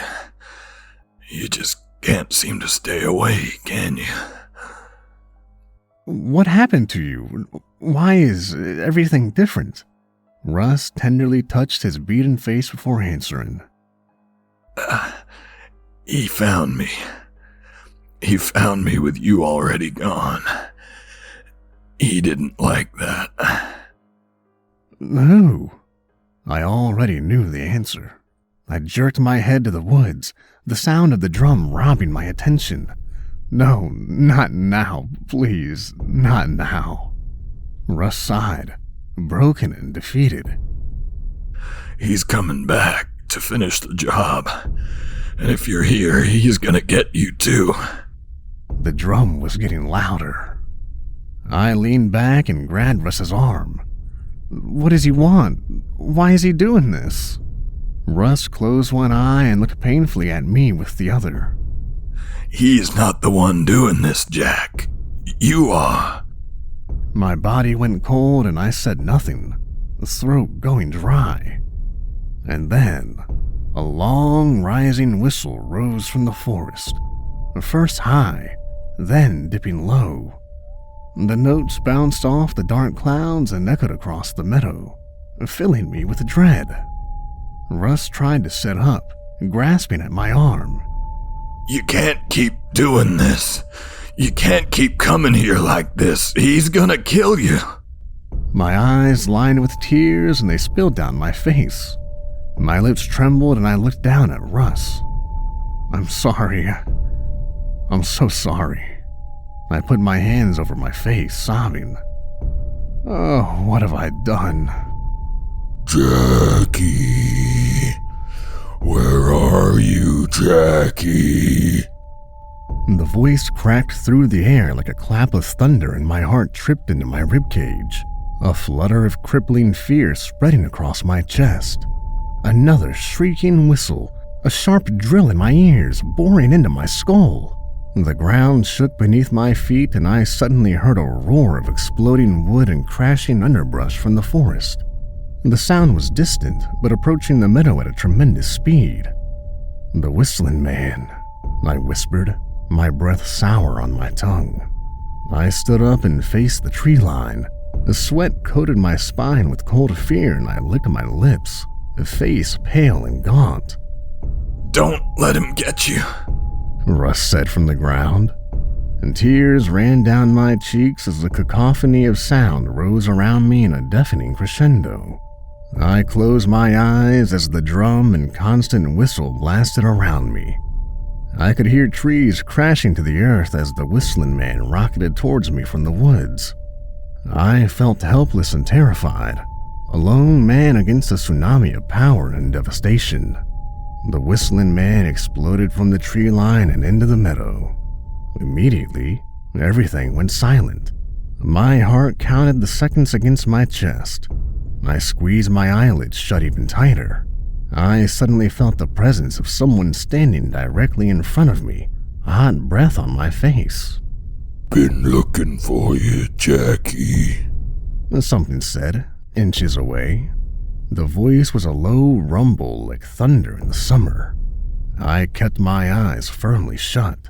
My knees were shaking and I felt my bladder release in a rush of terror. My lips quivered and tears dripped down my chin. "Go away." My voice a dry rasp. I felt a heavy hand on my shoulder, followed by a low chuckle. Go away. Ah, Jack. Why would you want that? You brought me here. I shook my head, squeezing my eyes shut even tighter. Not anymore. A hand gripped my chin. Look at me. Open your eyes. Look at what you've created. Please, I sobbed, spittle spraying. Just leave me alone. Open your eyes, Jackie. Weeping, I slowly pried my bloodshot eyes open and the breath rushed from my lungs in a haunting wave of horror. I was staring into my own face. The Whistlin man grinned as the recognition twisted my face with shock. You see, He growled. there ain't nothing to be afraid of. This is just who you are. I took a step back, shaking, trembling. No, this isn't who I am. He chuckled and took a step closer. Oh, yes it is, Jack. I violently shook my head. No, I'm a good person. I'm nothing like you. I'm nothing like you.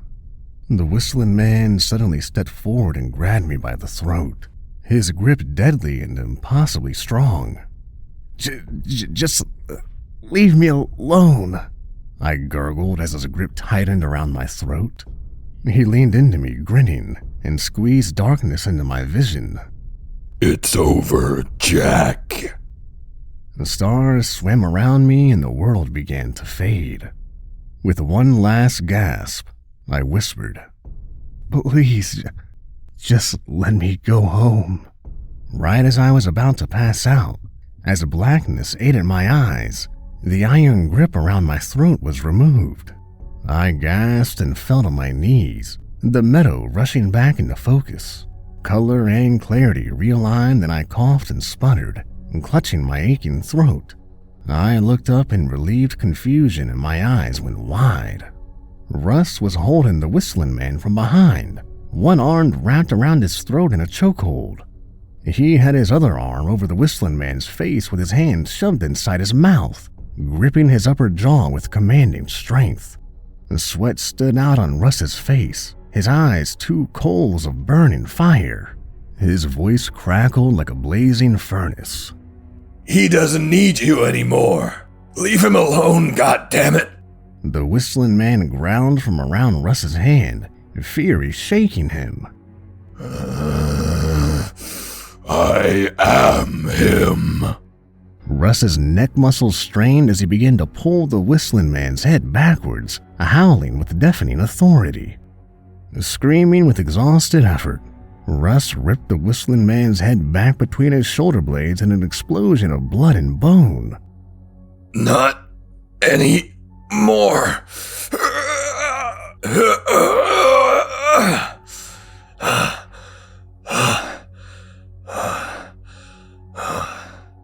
I heard a sickening pop as his spine shattered, blood gushing from the now lifeless mouth. Gasping, Russ pulled his bloody hand from the Whistlin man's jaws and shoved the dead man to the ground. Breathing heavily, he looked at me, chest heaving. You okay, Slick? The shock rooted me to the ground, and complete disbelief freezing me where I sat. Jack? Crying, I got to my feet and embraced him, weeping into his chest. Russ stroked my hair and let me cry into him, his heart beating against my chest. "Thank you," I wept. "I'm so sorry. I'm so sorry for doing this." Russ pulled me away and took me by the shoulders. You're a lot stronger than you think, Jack. Never forget that. I wiped tears from my face, unable to stop more from coming. "I won't forget. I promise I won't." "Thank you." Russ nodded. Are you ready to go back? I nodded back, sniffling. Russ closed his eyes. Good luck to you, Slick. I'm proud of you. And with that, he pushed me backwards, and I awoke with a start on the bar floor. The faces were looking down at me, a blur of color and noise, I blinked and then everything rushed into focus. It was the bartender and the two men she had been talking to. Their faces were filled with concern and I realized they were talking to me. "Hey, you okay?" one of the men asked, getting down on one knee and helping me sit up. Relief washed over me in a suffocating wave and I grit my teeth as my eyes filled with tears. I smiled up at the three of them, my head clear and focused, all traces of a hangover gone. "I'm all right, thank you. Must have slipped in my stool and bumped my head is all." The bartender told me they heard a crash and looked over to see me lying on the floor, unmoving. She said it had taken them a little bit to wake me, almost to the point of calling an ambulance. I assured them I was okay, climbed to my feet, and brushed myself off. My inexplicably calm demeanor clearly confused them to the point of not pressing me any further. I thanked them for their concern and told them I was going to call a cab and go home. After making sure I really was okay, they told me to take care of myself. I smiled. "Oh, I will." That was 3 years ago. It's been a long, hard road since that night, but I'm doing well. It took months for my wife to get over that horrific act of selfishness, but I've proven to her since then that I will never be that man again. I can't believe she didn't leave me, and it fills me with eternal gratitude. I've spent this time proving to my family that they can rely on me. I've shown them my resolve, and we've grown closer, making it through those horrible early months of uncertainty. But we're stronger now, and life has begun to show promise of happiness. I did end up losing my job, but my boss was able to secure me another with a sister company. It was an act of kindness I wasn't expecting, and it furthered me down the path of positivity. It's taken 3 years to rebuild my life to a point of hesitant optimism, and it's been 3 years since I had a drink. I'm not gonna lie to you and tell you it was easy, because it wasn't. It was hard, impossibly hard, even after everything I went through. There were days I almost gave in to the temptation, but I would open up to my wife during those times of weakness and she got me through them.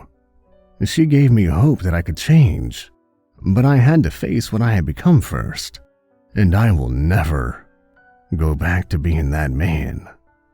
I'll find my own way to the meadow. I know it's out there, waiting for me. The path to its peaceful serenity growing more clear the longer I walk the road of recovery. And even though I've come so far and made so much progress, I'm still filled with fear, because I know he's out there waiting for me. He'll always be there. The Whistlin' Man.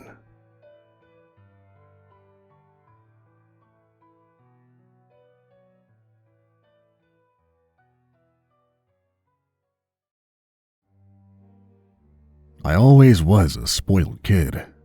My parents were wealthy and decided to spend their money smothering their only son with an incredible childhood. I had it all. My playroom was insane. A huge TV, the pinball machines, and every toy you can imagine. It was awesome, and despite having so much, I wasn't a brat about it. I can say that now, having thoroughly examined my childhood. I loved to share my immense stash of stuff with my friends. I gave toys away, invited them over for pizza and movies, and was all around pretty generous. On paper, I should have been a spoiled snob, but for whatever reason I wasn't.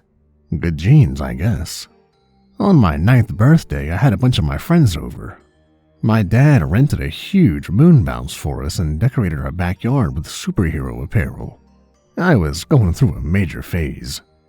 Tables were set up with punch and snacks, little finger foods to keep us from complaining until dinner. Balloons and banners were tied to every surface, my parents' way of establishing how loved I was. Music played from giant speakers my dad had set up on the back patio. My friends and I ran around and jammed out while waiting our turn in the moon bounce. My grandparents arrived a couple of hours into the party, bringing with them a party gift. My grandmother informed me she had purchased it at a yard sale the weekend prior. It was a giant, hollow, plastic clown head. It looked like one of those weird, cheap toys from the 90s, something that was popular for a week before getting all of its units shelved. Its face was white with red circles lining the painted eyes. A smile was smeared to its lips, a big goofy grin that was also painted red. The nose was a bulbous orb of plastic that sat oddly on his face like a big gumball. As I turned over this strange gift in my hands, my grandfather handed me a plastic gold crown. He said it was part of the game.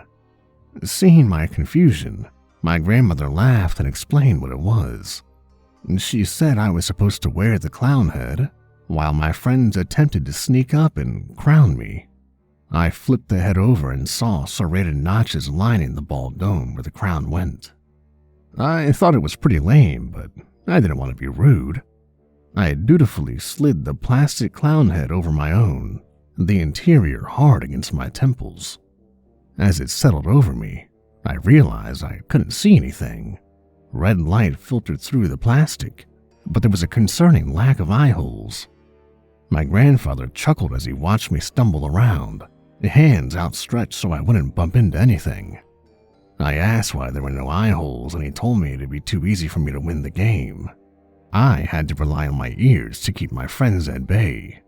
He said the game was called Crown the Clown. I was beginning to understand the rules. It was like some weird version of Pin the Tail on the Donkey, but with a clown and a crown instead. My friends had gathered around to watch me, and soon they were laughing and calling out for me. My grandmother tossed one of them the crown and the game began. It was surprisingly fun. The plastic mask got hot, but I didn't mind. I was too caught up in keeping my friends away from me and the crown off my head. After about 20 minutes, no one had managed to get me. I was laughing and stumbling around, doing my best not to bump into anything. My friend John was calling out to me, and I didn't know if he had the crown or if he was trying to distract me. Turns out, he was trying to distract me. I suddenly felt something click over my head, followed by a great cheer from my friends. I had finally been crowned. Smiling despite my defeat, I went to take the big plastic head off me, but found that I couldn't. The neck hole was suddenly smaller, and curling tight under my chin and biting into my skin. I tried tugging harder and trying not to panic. The air thick inside my head. What the hell? I wrapped my fingers around the base of the head, pulling up as hard as I could. I felt the rough edges cut into me, and I immediately stopped. I could hear my friends laughing at me. I'm sure I looked ridiculous, but at that time I didn't find any humor in the situation. The sweat dripped into my eyes, and I blinked against the burning sensation. My breath blew back at me from the tight walls of the head, the red light filtering through the eye paint, making me dizzy and disoriented. I was suddenly very aware of how claustrophobic the clown head was. I called out for someone to help me, doing my best to keep panic from my voice. Still laughing, one of my friends came to my aid. I felt his hands around my ears, and suddenly I screamed as he jerked upward. Pain exploded around my face, and I shoved him away from me, panting. Why couldn't I get this thing off of me? It had been so easy to put on, sliding comfortable over my head with a little room to spare. But now everything was squishing in on me, the opening flush against my throat. I suddenly realized my nose was bent against the plastic, bent painfully to the right. I then understood what was happening. The clown head was shrinking. I screamed for someone to get my dad, sweat pouring from my face. The head stunk, and the combination of unfiltered breath and sweat made me dizzy. My throat was parched, but my lips were lined with perspiration. I felt the burning fingers of claustrophobia wrap around my mind. The head squeezed a little tighter. I screamed again for my dad, my vision obscured by the head. I suddenly heard him in front of me and felt his hands trace the outer surface of my prison. His voice changed from amusement to worry in a matter of seconds, and that scared me even more. I tried tugging at the head again, yelling into the plastic dome, explaining that it was getting tighter and tighter. My dad heard the panic in my voice, and I felt him uselessly struggle to remove my source of agony. My fingers traced the now compressed opening at the bottom. He tried to slide his fingers between the lip of the base of my skin, but just ended up choking and gagging me as his knuckles burrowed into my throat. The clown head gripped my head tighter. I wheezed and sunk to my knees, the heat and lack of oxygen causing my head to swim. My dad was yelling at my friends, instructing them to go retrieve something from the woodshed. I didn't hear much, instead concentrating on my breathing. My head throbbed as the hard plastic compressed my skull like a grape waiting to pop. I heard my mother's concerned voice, a shrill inquiry that my dad ignored. I felt his fingers try to pry the head off my throat again. He could tell it was fading, and it cracked his voice as he yelled at my friends to hurry. His fingers were back in my throat, digging desperately, trying to give me some kind of relief. I knelt before him, swaying slightly and sucking in hot, stinking air. Suddenly, my father tried to jam his hand further in and I felt my gag reflex engage, and my stomach rolled as I dry retched into the hot plastic. My body hitched and I felt another wave coming. I tried to fight it, but it was like trying to stop a train. I vomited into the mask, regurgitated soda and pretzels gushing into the tight space.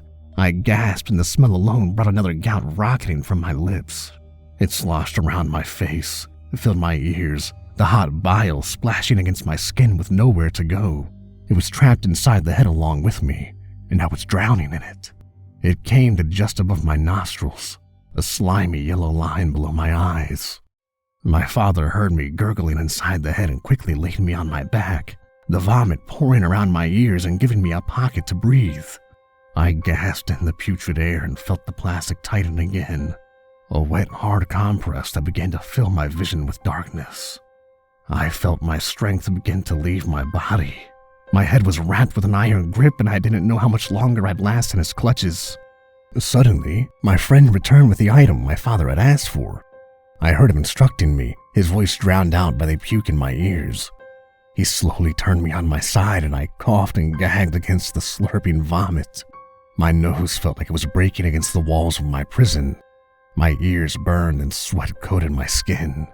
I felt my father slide something cold and hard along the side of my neck, just under the lip of the head. I immediately knew what it was.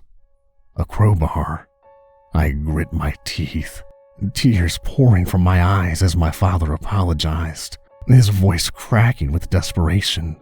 I howled as he applied pressure, the crowbar burrowing into my neck muscles. To my relief, I felt the mask give a little, and just a slight lift that allowed some of the vomit to trickle out. Suddenly, the clown head tightened again, squeezing my skull harder than I could bear. I thrashed on the ground, screaming in agony, clawing at my head. I felt like my skull would explode from the pressure and darkness swam closer. I heard my father instruct my friends to hold me still as he readjusted the crowbar. Sweaty hands pinned me to the earth as my head was pushed sideways. I felt my father hovering over me, the cold tongue of the crowbar licking the side of my neck. My father was apologizing over and over, and I knew something bad was about to happen. My muscles bulged in revolt as my father jammed the crowbar under the lip, digging into my skin and drawing blood. He shoved it in until I felt its hard surface resting against my cheek. I tensed, warm blood streaming down my neck and across my shoulders. I heard my father whisper in my ear to brace myself, and suddenly, overwhelming pressure cut into the side of my face and I thrashed violently, clutching and tearing out handfuls of grass as pain shot across my cheek and neck like spreading lightning. The edge of the crowbar crunched into my jaw as my father applied pressure, a last-ditch effort to remove the clown head before it killed me. Tears ran down my face and red darkness shook my world. Puke and sweat coated my face as I tried to escape the pain. My friends held me in place and I could hear one of them crying. My teeth cracked against each other as my father continued to pull upward. With a sickening pop, I heard my jaw break and suddenly I was taken to a level of splintering agony I didn't know existed. My tongue waggled and went numb in my mouth. I felt a molar tear free from my gums. It tumbled across my tongue like bloody candy. I felt howling darkness rush me. As it swallowed me, I felt a sudden urge of cool air as the crown head cracked and finally shattered. As I blacked out, I felt my father shaking me, clutching me in his arms. His voice faded into the nothing. I awoke in the hospital a few hours later, my face wrapped and contorted around some plastic that kept my jaw in place. I felt woozy and sick, an IV bag by my bed dripping relief into my bloodstream. My mother and father were at my side, eyes bloodshot and filled with concern. My grandparents sat on the other side of the bed, my grandmother crying. As soon as I was awake, they began to apologize all at once. My father for doing what he did, and my grandparents for exposing me to such horrors. Their voices all babbled into one, and I let my eyes close once again, the drugs pumping through my body, lulling me into a comfortable sleep. Thinking back on that day, I can still feel that horrible clown head. The way it smelled, the way the light filtered through the plastic, the weight of it resting across my skull. It's like one sick joke now.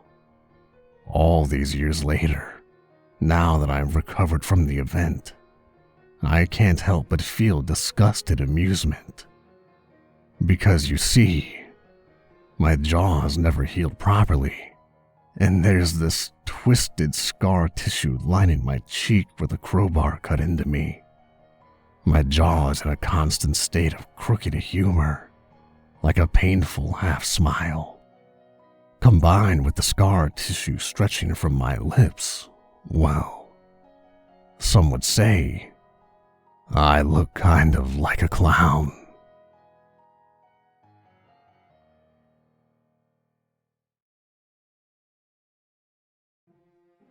You've got to be joking.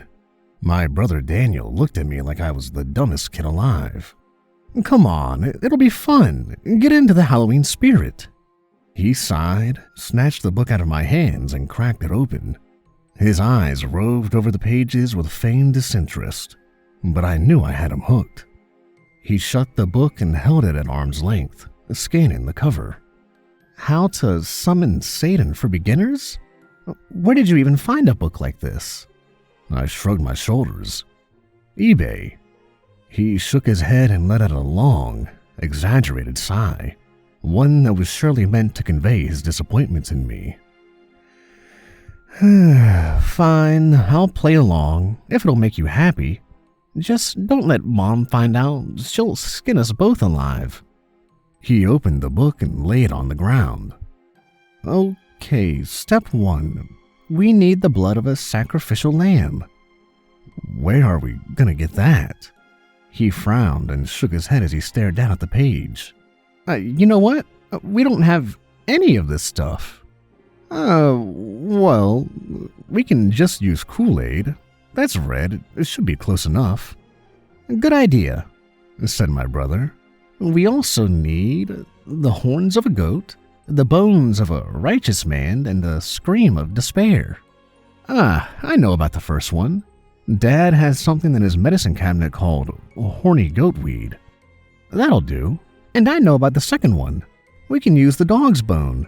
That only leaves the scream of despair. Well, we should be able to provide that. My brother nodded. Okay, let's get everything together. We went our separate ways, me to the medicine cabinet in the pantry, and my brother to the dog. We piled the items together next to the book and looked at the instructions. Okay. It says to mix the blood with the horns of the goat and stir with the bones of a righteous man. Add sugar to taste. Okay. We mixed the objects together according to the instructions. Now, the scream of despair. He let out a rather too convincing wail that startled me and sent ripples through the mixture. The liquid in the Kool-Aid jug wobbled for a moment and turned bright green, then black, and began to smoke. A faint voice could be heard, murmuring something that could not quite be made out. It grew steadily louder. "What the hell?" said the voice, and the Kool-Aid exploded with a terrible, infernal roar that shook the house, showering my room with red. Standing where the Kool-Aid jug had been was a terrifically ugly creature. It had scaly red skin, 2 large, polished black horns, and a face that only a blind mother could love. Its feet were cloven hooves, and its long, reptilian tail swished about impatiently. It was dripping with red liquid. It ran a yellow-clawed finger over its arm and popped it in its mouth. "Is this Kool-Aid?" it asked. My mouth hung open so low that a fly could have landed inside of it, but my brother had the presence of mind to say, yeah?" The creature ran another finger along itself and licked it, then smiled. "Delicious, but sticky." It spotted the book on the floor, bent down and picked it up, then gave it a long, squinting look. "Say, where did you get this book?" eBay," I said sheepishly. "Huh," said the creature. Excuse me, sir?" I ventured. "Yeah? Are you Satan?" the creature finished for me. Yeah. "Oh, doubtlessly," said the creature. He opened his mouth to say something, but he was interrupted by a loud banging on our front door. From behind the door, we could hear the sound of our crotchety, much-feared neighbor, old Miss Cromwell. She was shouting in indignation. "I know you're in there. That infernal racket you caused woke up my birds. My birds!" "Who is that?" said Satan. "She sounds lovely." "That's our neighbor, Miss Cromwell," said my brother. "Don't answer the door. She's seriously mean. She's got a big leather handbag filled with fruit that she'll smack you right on the head with." "Oh, come on," Satan said. He set the book back down on the floor and made his way to the front door. "Surely you're exaggerating." We heard the sound of the front door open, and Satan warmly greeted the woman. What followed was an incoherent torrent of abuse and shrieking old lady soprano, and the familiar sound of a handbag colliding with a skull. After a minute or two, Miss Cromwell seemed to tire herself out, and we could hear her heavy breathing on the porch. You might be just the ticket." There was a sudden scream, cut short by a wet ripping sound. Footsteps of cloven hooves approached our bedroom, and then Satan stood in the doorway. He was clad in Miss Cromwell's skin, which stretched and bulged in all the wrong places. His horns stuck out, and on top of one a rather bruised banana had been impaled. "How do you like my new clothes?" "They're, really nice," I said hesitantly. Satan frowned. "Oh, no! I was hoping they were hideous." Don't worry," said my brother. "They are." Satan grinned. "You're not just saying that?" he asked. "Definitely not. I've never seen a human skin suit before. It makes me want to throw up." "Fantastic!" exclaimed Satan. He clapped his hands together. "Now, I'd better get going. Got people to kill, worlds to conquer, same old, same old." He bent down and picked up the book. "Do you mind?" he asked. We were both too stunned to reply. This didn't seem to faze Satan, who thumbed to a page near the back and read out an incantation in a language that sounded like a trash compactor clearing its throat. A rift appeared in the reality of our bedroom, rippling out waves of distortion around it. It expanded into a wide, black mouth, and demons began to pour out by the dozens. There were gray, scaly ones, green, slimy ones, and even one that was pink and fuzzy.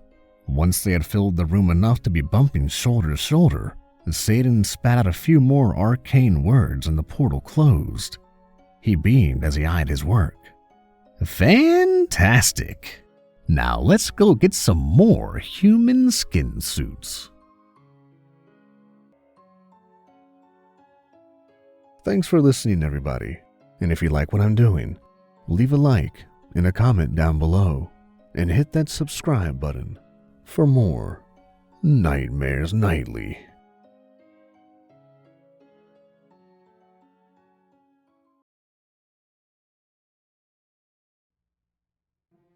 "You ready, Bruce?" my producer asked me moments before we go live. "You bet," I say, but it's a lie. I'm not ready. Not after last week's fiasco. How could I be? I check my mirror for any faults in my makeup, suck in my gut, then walk out on stage to a live studio audience. Cue the music. The announcer introduces me. I glance down at my monitor and cringe. The producers make me out to be that sleazy game show host from the days of old, polyester and all. The camera cuts to me and we're live. "Alrighty, I'm happy to be here, and I hope you are too," I say, doing my best Bob Barker impression. "Let's bring out this week's contestant, shall we?"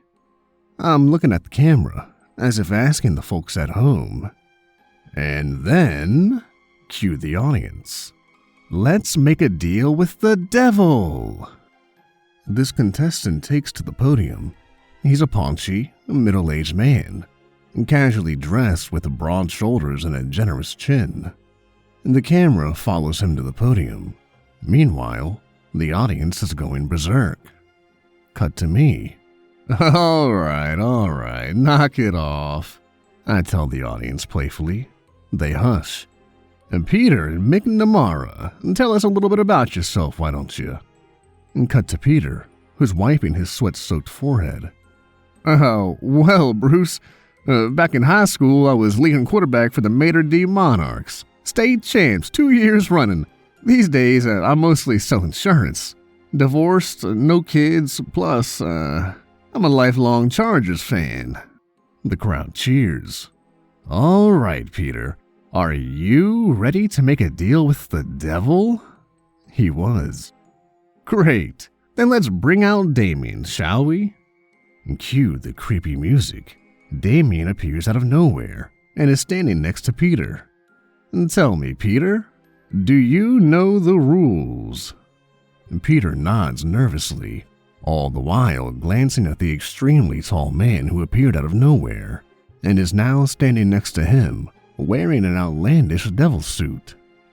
"Great. So, Peter, tell Damien and the rest of us, what is it you most desire? Just remember," cue the audience, "the devil's in the details." Peter is shaking like a leaf. His head looks like a well-polished bowling ball. Well, Bruce, I've given this a lot of thought." Cut to camera 3. "What I really want is a big old house on the beach, and a big old swimming pool, and a car built like a tank." The crowd agrees. Right away, I see the problem. He didn't stick to the script.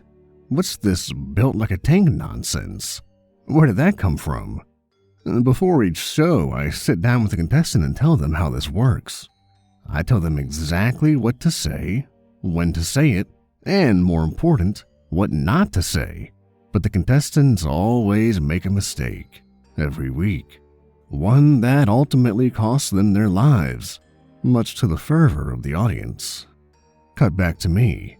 My pearly white teeth are plastered across the screen. "All right then, let's ask the devil if he's willing to make a deal, shall we?" Damien Carey is towering over Peter, grinning like a used car salesman. He looms larger than life, both on and off the screen. Audiences love him. He dresses in a skin-tight red leather suit, pointed red tail, a pitchfork, and devil horns. But don't let his ridiculous attire fool you. It's all a distraction. Close-up of Damien smiling devilishly into the camera. Well, what do we have here?" Damien asks in his guttural voice. "Peter, is it? I don't know. You ask for so much, but then you must ask yourself, how badly do you want these things? Are you willing to give your soul?" Peter would. He really would. Excellent. Damien sneers into the camera. Just excellent. The camera shows Peter shaking hands with the devil. I take a cautionary step backwards, trying my darndest not to show fear. I don't want to end up like the previous host. Who would? I can't let that happen to me. Not while everyone is watching. Cut to me. Well, that's just fabulous. So, cue the audience. Let's make a deal with the devil. The camera zooms in on Peter, who is sweating profusely, palms clenched, open mouth smiling. Cut to me. That is great, but tell me, Satan, what's the catch? There's always a catch. The catch is, Bruce. He leers into the camera with his, "Don't tell me I didn't warn you" look. The car will be big, and it'll drive itself. Peter won't have to lift a finger. It'll be a smash. Close-up of Peter, who appears as happy as a pig in shit. I hate the next part. Damien snaps his long and crooked finger. Poof! Peter is gone. Vanished. The crowd is aghast. They think this is all TV trickery, as the camera cuts to Damien, who's licking his paws and somehow wagging his tail. I recall how the previous host died. I can't get that image out of my head. They're still trying to scrape his stains off the floor, right where I'm standing, no less. But hey, the ratings speak for themselves. Give the people what they want. Damien is doing his devil shtick and the audience is applauding him. Millions of viewers are watching, waiting for the inevitable carnage that will soon unfold. Meanwhile, the knots in my stomach are multiplying. My left leg is shaking and I'm stone cold terrified. Cut to a beach house, where a group of partiers appear on the screen, showing off their California tans, sipping exotic drinks from colorful straws while they lounge around a large swimming pool in skimpy outfits. Cut to Peter, who's got a drink in each hand and a shit-eating grin stamped across his face. And Peter has become the embodiment of the American dream right before our eyes. The audience rages on. I shudder. My stomach fills with butterflies. I know what's coming. If I screw this next part up, I'll see my career in hell. The camera cuts to me. So, Peter, tell the audience at home, how does it feel to finally have your dream home on the beach? Cut to Peter and the girls in the back room are whooping and hollering and splashing about. I'll tell you what, Bruce, he says, sipping his drink, enjoying the view. It feels great. What comes next will haunt me at night, when the lights are off and the cameras put away. Some things in life are impossible to forget, even for heartless Hollywood vampire types like myself. Cut to Damien, standing next to me, too close for comfort. Well, Peter.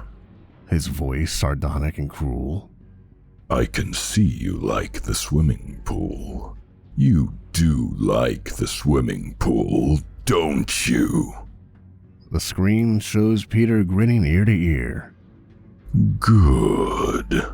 Well then, Damien says, licking his moist lips. Let's cut to the chase. I think it's time to bring out the new car. Damien snaps his fingers and a shiny new Hummer appears in the driveway. He's standing next to it, dangling a golden set of keys. I have no clue how he does this or where those cameras come from. I'm not allowed to ask, which is fine by me. Some things are best unknown. Zoom in on Peter, who's running arms out to the driveway, carrying his fruit-filled drinks. The audience oohs and ahs. Wide shot of Damien and Peter, standing toe-to-toe in front of the Hummer. The Hummer glistens under the warm California sun. You asked for a big car, am I right? Damien asked in a bombastic voice. Yes, Damien, I did. Well, is this one big enough? Peter nods approvingly. Excellent. So what do you say, Peter? Wanna take her for a ride? Peter does. Damien snaps his finger, and suddenly he and Peter are inside the Hummer, seatbelts and all, and Peter's drinks are nowhere to be seen. And people at home think this is studio trickery. It isn't, which is one of the reasons why I'm scared to death. I don't know how I ever talked myself into this gig. Cut to the dash cam inside the vehicle, and Damien is outwardly pleased. He leans into the camera. Good, because... The devil's in the details. They speed off. Peter's head thrusts back as they tear out of the driveway onto the busy beachside boulevard.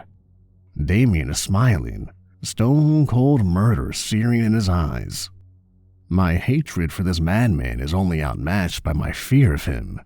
It's a good thing the camera is off me, because I'm looking like I'm about to puke. Cut to the helicopter cam. The audience watches with glee as the murder spree plays out. First, the Hummer guns down a beautiful young woman on rollerblades, blindsiding her. Her body disappears as the perilous vehicle effortlessly runs her over. Blood splashes across its shiny chrome grille, as though biting into a strawberry full of razor blades. The audience is bloodthirsty. They want more, and they'll get it. Cut to the dashboard cam, and Peter looks worse than I feel. He's freaking out. Damien's devil-may-care grin is stretched across his long, reddened face. You're gonna love this next part, Peter. Multi-screen with dash cam and helicam shows the Hummer veering left onto the sandy beach. One man's head gets crushed like a grape. His brains splatter across his finely chiseled chest, his left eyeball lost in the many crevices of the crimson sand, while his lifeless body lies flattened on his blood-soaked beach towel. Beside him, a figure rests in twisted ruins with tire tracks tattooed across his sun-kissed corpse. His arm dangles futilely from its socket, like a noose swaying in a breeze. The third victim is caught on the grill of the Hummer. It does a few backflips as the vehicle comes to a halt. Its body falls limply into the warm sand and stays there. Blood, body parts, suntan lotion, and all. Cut to me, doing my darndest to appear casual. Incredible stuff, Damien, I say, wearing my stapled-on smile. That was one heck of a bargain you got there, Peter. Does the audience agree with me or what? They do. Good. I hope each and every one of you at home agrees too. Cut to Damien, who's somehow back in the studio, standing at the podium next to me, twirling his long devil tail, smug as a bug on a rug. His eyes meet mine and fill me with dread. Close up of me, my leg refusing to stay still. Let's see how things are going with Peter, shall we? Wide shot of the beach. The scene is horrific. Police everywhere, and trying to regulate the manic crowd who, moments ago, were enjoying a picturesque afternoon on the beach. Camera zooms in on the girl wearing rollerblades lying face down in a pool of blood. Her neck snapped like a twig, her bleached blonde hair slathered in blood and tiny specks of brain. Multicam shows Peter from every angle as he tumbles out of the Hummer. The cops arrive in droves and have him surrounded. Every bullet in America is pointed at him. He's crying, phlegm and snot flowing from his ruby red nose like honey from a razor's edge. The cops are giving him orders, but he doesn't seem to notice. Instead, he's fumbling for his keys and talking gibberish. His keys slip from his fingers. The audience is biting their nails. Multicam shows me trying not to vomit. I'm holding it back as best I can. The show's almost over, I tell myself. I can make it through this, I must. Then I'm safe. Until next week, that is. A close-up of Peter reaching for his keys, and that's the last thing he'll ever do. Multicam shows Peter from every possible angle as a banquet of bullets pulverize his flesh and bone. He flounders like a bloody ragdoll as his brains explode into a million pieces, like ravioli hitting a fan. Then he falls flat on his bullet-ridden face. And that's the end of Peter McNamara. The audience rages on. Cut to me, and I'm ghost white and shaking like a leaf. It looks like Peter got the wrong end of that bargain. Much applause. And cue the music. Zoom in on Damien standing over me, squeezing my shoulder, staring down at me with a deranged smile stamped across his demonic face. My legs still twitching, my stomach still in knots.